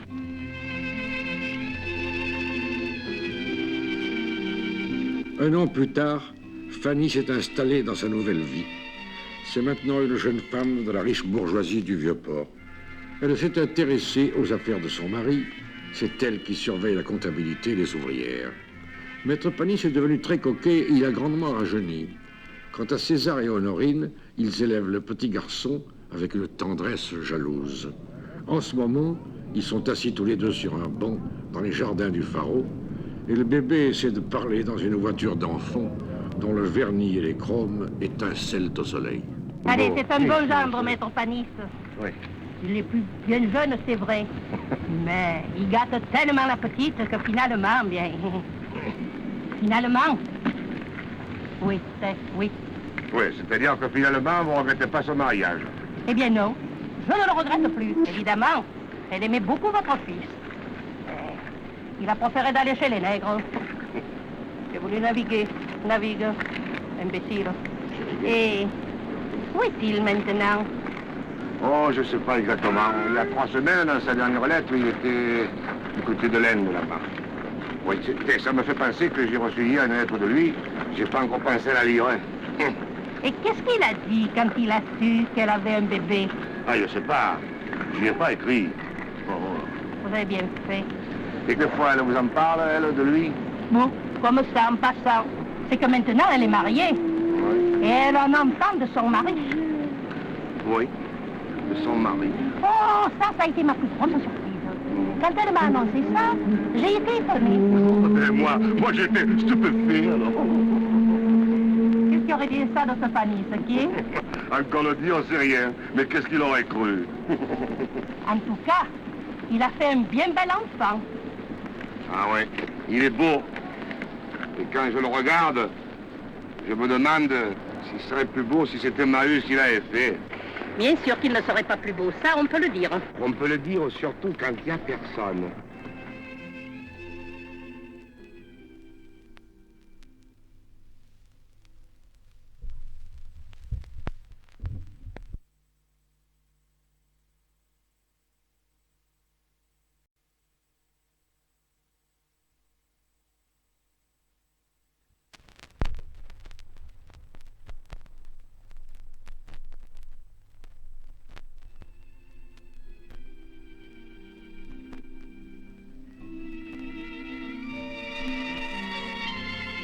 Il est maintenant 10 heures du soir. Le bar est fermé. César, muni d'un entonnoir et d'une bouteille d'eau, arrose les carreaux déjà poudrés de sciure. Parce qu'il a fait sauter les plombs du compteur électrique, il a allumé une antique lampe à pétrole qui est posée sur une table entre les plats et les bouteilles de son dîner solitaire. On frappe au rideau de fer du bar. Qui est là? Est-ce que c'est qui est ce? C'est moi? Qui? C'est Marius? Marius? C'est pas Marius! César s'affole, tourne sur lui-même, fait tomber une chaise, court vers la cuisine et va enfin ouvrir la petite porte du rideau de fer. Marius se jette dans ses bras. Oh! Oh, comment tu piques! Oh, je me suis pas rasé depuis 2 jours. Hein. Oh, tu piques et puis on commence à le dire. Allez, rentre chez toi, là. Rentre chez toi, là. Viens que je te regarde, viens. On t'a coupé la lumière? Tu as fait faillite? Non. C'est un plan qui a sauté. Ah, bon. Il tâte les épaules et les bras de son fils. Oh, coquin, comment tu as forcé! Oh, mais pourquoi tu es là? Dis. Tu as déserté? Tu es malade? Comment? Tu vas pas chez Manette? Ah, non. Si, ah oui, on vient de me la donner. Bon, il n'y a pas de malheur sur toi, c'est tout naturel, je vais t'expliquer. Marius regarde la table garnie. Tu dînes? Oui, j'en ai. J'ai faim aussi, moi. Et puis ça sent bon, hein. Oh, dis, oh, qui te va bien ce comme tu. Assieds-toi, mon petit, assieds-toi. Assieds-toi, Marius. Assieds-toi aussi, toi, je vais pas manger tout ton dîner. Non, moi je mange pas, ça passerait pas. Ça passerait. Dis, c'était pour toi tout seul, tout ça? Oui, je l'ai cassé la croûte, oui. Oh, pardon. Je suis content, mais ça prouve que tu vas bien. Oui, oh, comme ça, comme ça. Mange, mon petit, mange. Prends du pain, mange de tout. Des choses là, des pommes d'amour, oui. Des fils d'artichaut. Alors raconte-moi un peu, Marius, parle un peu, quoi. Parle-moi un peu, te bois. On va voir. Figure-toi qu'en arrivant en Sydney, oui. Il y a à peu près 8 semaines. Oh. Mais là, nous avons des avaries assez graves. À la gare, devant le marchepied d'un wagon-lit, Maître Panis, en costume de voyage, bavarde avec Escartefigue et son chauffeur, qui paraissent fort gais. Et alors, où vas-tu? Et je vais à Paris. C'est pour te la faire le moteur à pétrole? Oui, je vais signer le contrat. À partir de lundi, je suis seul représentant des moteurs marins pour toutes les bouches du Rhône. Alors c'est vrai, tu vas vendre des moteurs? Oui. Toi, le maître voilier du port de Marseille, c'est une trahison. Oui, mais je le sais, fils. Mais qu'est-ce que tu veux? C'est pour le petit, t'es comme moi. Une petite marchande de fleurs passe. Panis lui prend un gros bouquet de roses et le donne à Escartefigue. Tiens, porte ce bouquet à ma femme, hein, Rampada, puisque tu descends en ville. Et dis-lui que je n'ai pas manqué le train, hein. Bon. Tiens, petite, voilà. Adieu, hein. Adieu, Panis. Et bon voyage. Et l'oncle Maille, adieu. Le vent souffle dans les voiles.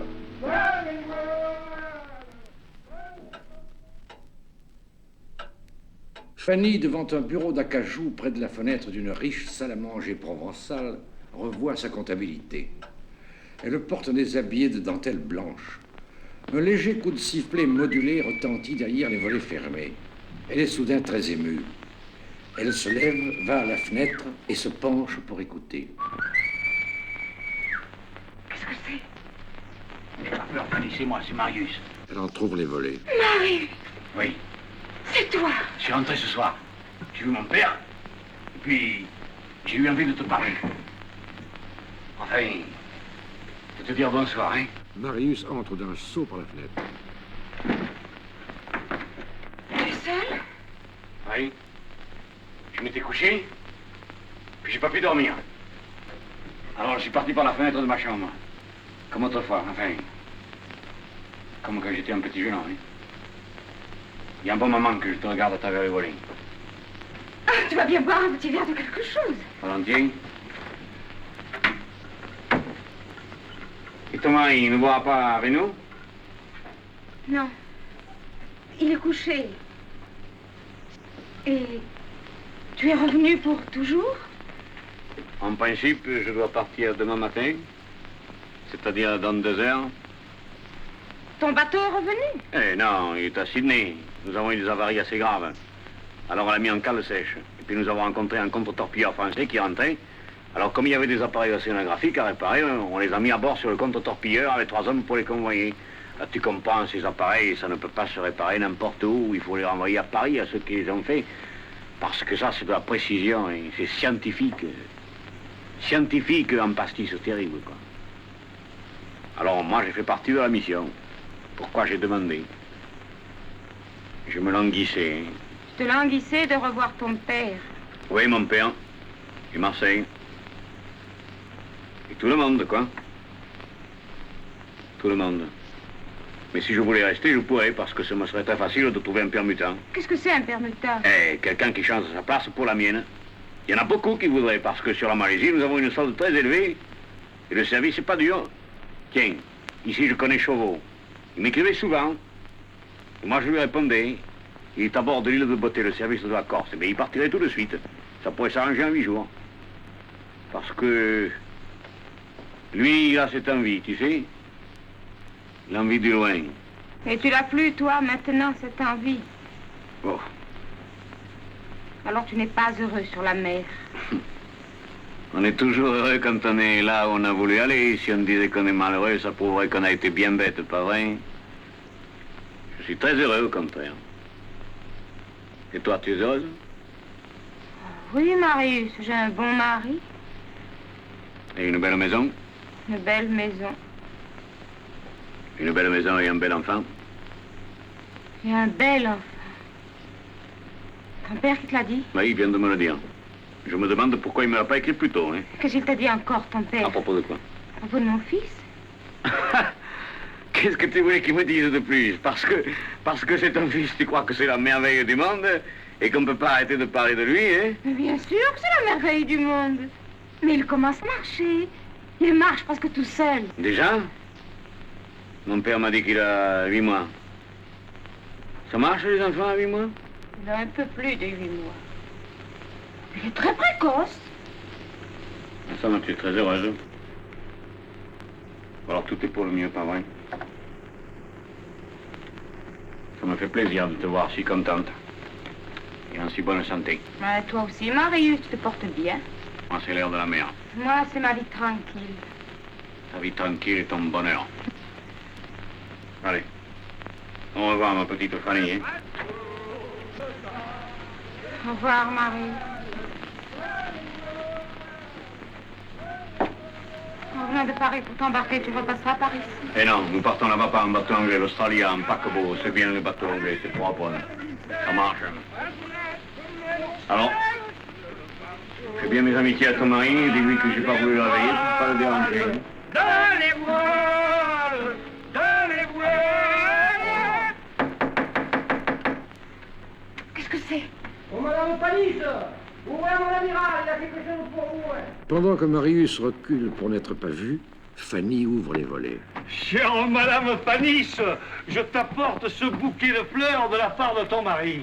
Comme je sortais du buffet de la gare, où nous venions d'assister au banquet du personnel ferroviaire, laisse-moi parler, je vis soudain maître Panis qui me mit ce bouquet dans la main et qui me dit, tiens, grand imbécile, porte ce bouquet à ma femme et dis-lui que je n'ai pas manqué le train.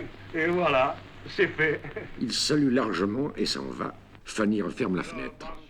Marius la regarde et sourit.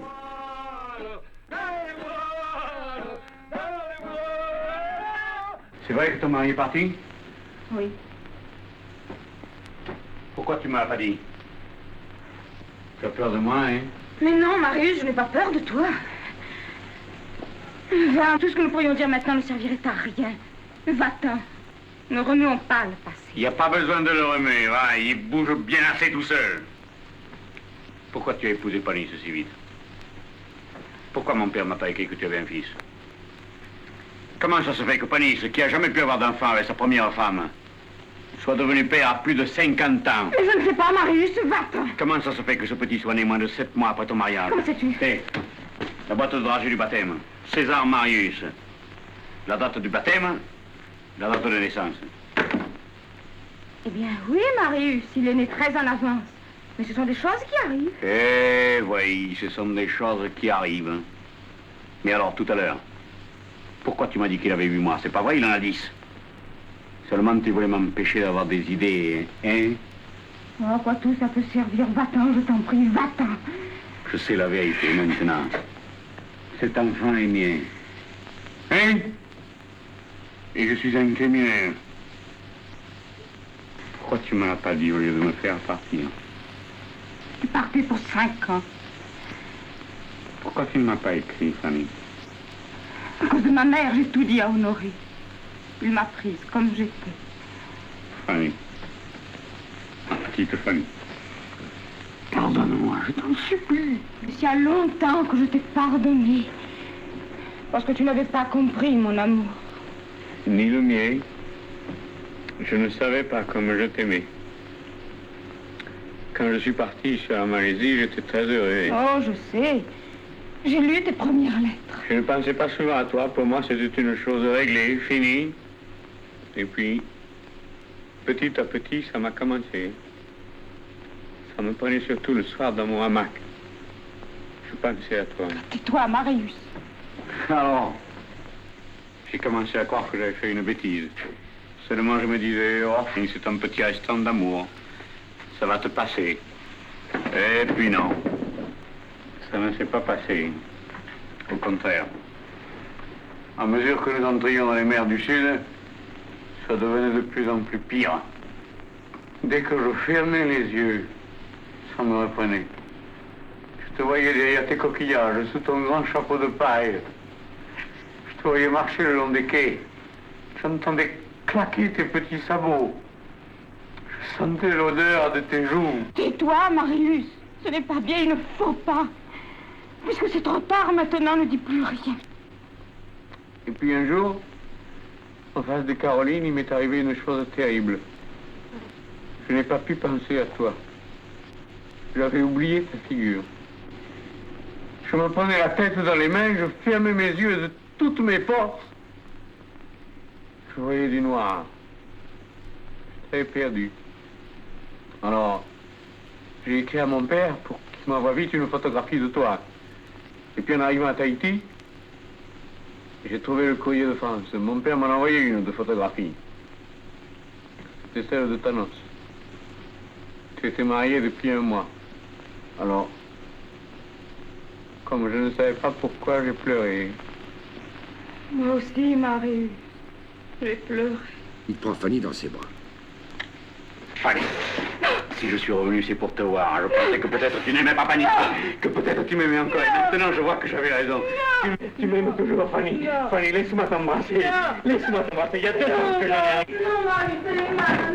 Marie, c'est mal. Non. Non. Non, mes enfants. Ne faites pas ça. Il est brave, Panis. N'essayez pas de le rendre ridicule devant les membres de la famille. Qui c'est qui t'a dit que j'étais ici? Et comme toujours, mon petit doigt. Oui. Pourquoi tu ne m'as pas dit que cet enfant était de moi? Un enfant? Quel enfant? César, je lui ai tout dit. Tu n'as peut-être pas bien fait. Dans quel but veux-tu me cacher que j'ai des droits sur elle? Et sur son enfant? Des droits? Oh, mais je ne sais pas si tu as des droits. Écoute, papa. Je t'aime bien, hein? Mais en ce moment, je te prie de me foutre la paix. Comme tu as bien dit ça, Marius. On voit que tu es un homme. Tu ne respectes plus ton père. C'est normal. En l'absence de son mari, tu n'as rien à faire chez Madame Honoré Panis. Allez, viens, fous-moi le carré. Non, je ne m'en vais pas, je reste. Tu vas venir avec ton père. Ce qu'il a fait, Panis, c'est très bien. Il a recueilli ta femme. Il a donné un nom à ton fils. Maintenant qu'il est en voyage, pour assurer l'avenir de ton enfant, toi, tu viens la nuit chez lui comme un voleur pour essayer de lui prendre sa femme? Marius, il y a eu de tout dans la famille. Des corsaires, des douaniers, des contrebandiers, des imbéciles, et même des simples mastroqués comme ton père. Il n'y a jamais eu de saligots. Alors tu restes? Oui. Bon. Je reste aussi. César s'assoit. Dans le vestibule, Maître Panis quitte son par-dessus, tout en parlant à sa femme qu'il ne voit pas. Non, mais figure-toi qu'au moment où j'allais monter dans mon sleeping, je rencontre le docteur Sigalon. Et il me dit, à brûle-pourpoint, que... Il entre. Il demeure un instant interdit, mais se domine. Eh oui, tu vois, nous avons des visites. Marius? Bonsoir, Marius. Bonsoir, Maître Panis. Te voilà de retour maintenant? Non, mais pour quelques heures, seulement une permission très courte, très courte. Raconte-moi ce que t'as dit, Sigalon, là. Pourquoi tu vas me rater ton train? Eh bien, figure-toi que je rencontre le docteur Sigalon et qui me dit que le petit de Miette a une coqueluche terrible depuis 8 jours. Enfin, qu'est-ce que tu penses de sa mère qui nous a rien dit? Et qui m'en prend tous les jouets du petit et qui me rapporte le lendemain. Et tiens, ce matin, elle m'a encore rapporté cette poupée. Oh, mais c'est terrible, la coqueluche de maladie terrible qui s'attrape rien qu'en la regardant. Un microbe invisible. Il est des millions et des millions de fois plus petit qu'un moustique. C'est le docteur te dit, le voilà, tu le regardes, tu le vois pas. Ah, tu l'as décroché comme ça. Et cette saloperie, chaque fois qu'il voit un enfant, il se jette dessus, là, et puis il essaye de lui manger le gosier, tu comprends? Mais il a touché cette poupée. Non. Oh, on verra. Comment est-il, le petit? Il est un peu chaud ce soir. Ah, boum-dire, ouais. Tu crois pas cette garce de Miette avec sa coqueluche secrète, là? Qu'est-ce que je vais lui raconter à celle-là demain, moi, va? Mais Honoré n'est pas peur. Va lui prendre la température, va. Oui, hein? va. Fanny sort. Panis regarde un moment Marius, puis fait un effort pour sourire. Alors, elle sera longue, cette permission? Ça dépend. Ça dépend de ton capitaine. Ça dépend de Fanny et de vous. Eh bien, ça, au moins, c'est net, c'est franc. Allez, voilà. Mais je ne comprends pas très bien. Eh bien, moi, autrefois comme aujourd'hui, et même quand j'étais loin d'elle, j'ai toujours considéré Fanny comme ma fiancée. Considéré? Ah, c'est un joli mot. Mais moi, je ne considère rien du tout. Je sais qu'elle est ma femme, tout simplement. Elle est ma femme et la mère de mon petit. Vous êtes sûr que cet enfant est votre fils? Écoute, Marius, ce retour, il y a 2 ans que je l'attends. Je peux dire que depuis 2 ans, je ne me suis pas couché un soir sans penser... Et si c'est demain qu'il revient? Et s'il essaie de tout me prendre? Qu'est-ce que je vais lui répondre? Mais depuis 2 ans, je t'avais préparé toutes mes réponses. Et maintenant que je te vois ici, je ne sais plus quoi dire. Honoré, ne t'inquiète pas, il est un peu rouge, mais il n'a pas l'air malade. La température? Oui. 37,2. 37,2, cocaille, il n'a pas pu le coqueluche comme moi. Assieds-toi, Fanny. Assieds-toi. Panis s'assoit. Alors, toi, En somme, qu'est-ce que tu réclames? Écoutez, maître Panis, j'ai fait une folie il y a 2 heures. Mais maintenant, parce que j'étais bête pendant 1 heure, il faut que la vie de plusieurs personnes soit gâchée. Quelle personne? Fanny, moi, mon père et mon fils. Ben et moi, qu'est-ce que je deviens là-dedans? Vous avez été heureux pendant 2 ans. Et vous avez été heureux en faisant une bonne action. Ce que vous avez fait, je vous en remercie. Mais maintenant, il faut prendre votre courage et me rendre ce qui m'appartient. Oh, Marius, mais tu vas un peu vite. Ah oui, il a beaucoup de courage pour les sacrifices qu'il demande aux autres. Eh bien, moi, ma réponse, la voilà. Lorsque je vous vois tous les deux, je vois très bien que je suis un gêneur. Eh oui, un gêneur. Il y a une chose que je devrais bien faire pour me rendre sympathique, c'est d'aller me noyer par accident. Écoute, Fanny, je le ferai bien volontiers pour te rendre heureuse. Mais si je meurs, je verrai plus le petit. Alors moi, je refuse de me noyer. Je le refuse absolument. Mais on aurait personne ne te le demande, oui. Personne ne me le demande. Mais moi, je viens de me le demander. Fanny, n'aie aucune pitié pour moi. Si tu aimes encore ce garçon, si tu crois que ton bonheur est là, eh bien tant pis pour moi. Tu es libre. Ça, c'est bien, si je veux dire, c'est pas égoïste. Mais l'enfant... L'enfant? Eh bien, il est à nous, l'enfant. Que je te donne l'enfant? Mais pourquoi tu me donnes pas des yeux? Mon foie, ma rate, mon cœur. Oh, vous êtes malin, maître Panis. Vous faites le grand généreux, vous dites, je donne la femme, mais je garde l'enfant. Parce que peut-être sans l'enfant, la femme ne partira pas. Eh bien non. Si vous êtes honnête, vous me rendrez mon fils, parce qu'il est mien. Ah non, Marius, le petit, tu ne l'auras pas.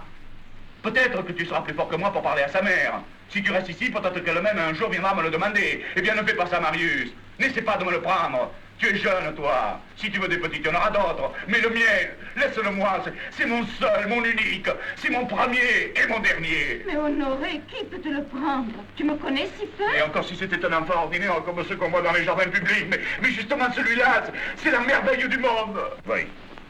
Oui. Tous ces discours, c'est très joli. Il a toussé. Il a toussé? J'ai rien entendu. Oui, personne ne l'entend. Mais moi, je l'entends. Zou, il est parti maintenant. Mais si l'enfant a toussé, c'est plus intéressant que toutes nos histoires, là. Eh, puisqu'il est mien, ce petit, ce serait à moi de me faire du mauvais sang, non? Et justement, tu t'en fais pas. Mais non, Marius, il n'est pas tien. Toi, tu étais son père avant qu'il naisse. Quand... Depuis qu'il est né. Quand on est père de 15, c'est pour toujours, non? Non. Cet enfant, quand il est venu au monde, il pesait 4 kilos. 4 kilos de la chair de sa mère. Maintenant, il pèse 9 kilos. Mais c'est 5 kilos de plus. Tu sais ce que c'est? C'est de l'amour. Et pourtant, c'est léger, l'amour. Il en faut pour faire 5 kilos. Moi, j'ai donné ma part. Oh, elle aussi. Mais celui qui a donné le plus, c'est lui, Panis. Et toi, qu'est-ce que tu as donné? La vie? La vie, ah oui. Oui. Les chiens aussi donnent la vie. Non, Marius. Cet enfant, tu ne l'as pas voulu. Ce que tu as voulu, c'est ton plaisir. La vie, tu ne lui as pas donné. Il te l'a prise. Ce n'est pas pareil. Mais nom de Dieu, qui c'est le père? C'est lui qui a donné la vie ou celui qui a payé les biberons? Le père, c'est celui qui aime. Va, Marius, tu as les dents pointues. Mais n'essaye pas de mordre les pierres. Cet enfant, tu ne l'auras pas. Il est planté en haut d'une famille comme une croix sur un clocher. Alors, toi aussi, tu me trahis. Te trahir? Moi? Mais non, Marius. Mais moi, je t'ai pas trahi. J'ai pas trahi ton amour. On va, puisque ton père est là, qui nous écoute et qui me défend contre notre folie. Je peux tout te dire à présent. Marie, je t'aime. Je t'aime toujours. Je t'aime comme avant. Plus encore, peut-être. Chaque matin, je vois ton visage dans le sourire de mon fils. Et tout à l'heure, quand tu as paru à la fenêtre, j'ai cru que je tombais vers toi.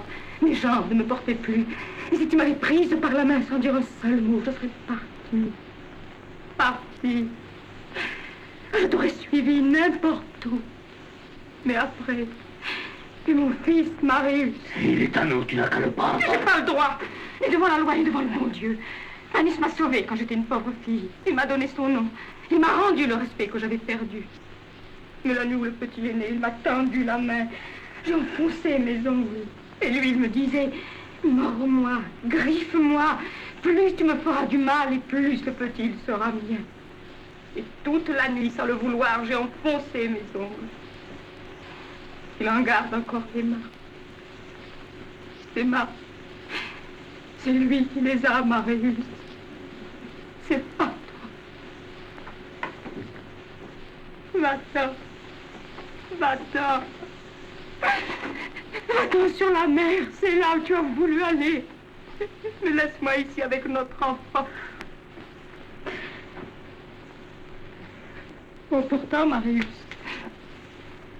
si ça peut te consoler, et pense qu'il y a une femme qui pense à toi tous les soirs, qui voudrait s'étendre près de toi, s'endormir dans ta chaleur. Une femme qui voudrait se réveiller le matin avec ton bras autour du cou, te recoiffer quand tu t'éveilles, mettre ses mains sur tes lèvres encore molles de sommeil. Toi, papa, qu'est-ce que tu voudrais que je fasse? Je voudrais que tu ne manques pas ton train. Ouais. Toi aussi, tu me fous à la porte, hein? Mais non, ce n'est pas moi, non. Il n'y a pas que toi, elle aussi attend que je m'en aille, hein? Non, ne sois pas méchant avec elle. Elle t'aime, elle te l'a dit. Mais son cœur va d'un côté et son ventre de l'autre. Ce qui t'aime, ce n'est pas son cœur. C'est elle qui est le plus à plaindre. Non, Marius, c'est pas moi qui te fais partir, c'est pas elle, c'est pas Panis. Mais tu es un danger pour l'avenir de ton enfant. Alors c'est lui qui te renvoie. Et toi, tu ne me défends pas. Dis, papa, tu ne m'aimes plus, hein? Ben si, je t'aime bien encore. Grand imbécile. Vraiment, toi, tu es grand. Lui, il est petit. Et d'ailleurs, pour ça, il est fort. C'est petit, ça vous prend tout. Alors, quand on est brave, Marius, on n'attend pas qu'ils vous le prennent. On le leur donne. Je monte à la gare. Marius. Dis au revoir à Madame Panis. Marius voudrait s'élancer vers elle, mais César le retient par les épaules. Au revoir, Fanny. Au revoir, Marie. Fanny, je n'aimerai jamais que toi. Marie, j'ai jamais aimé que toi. Viens, mon fils. César l'entraîne.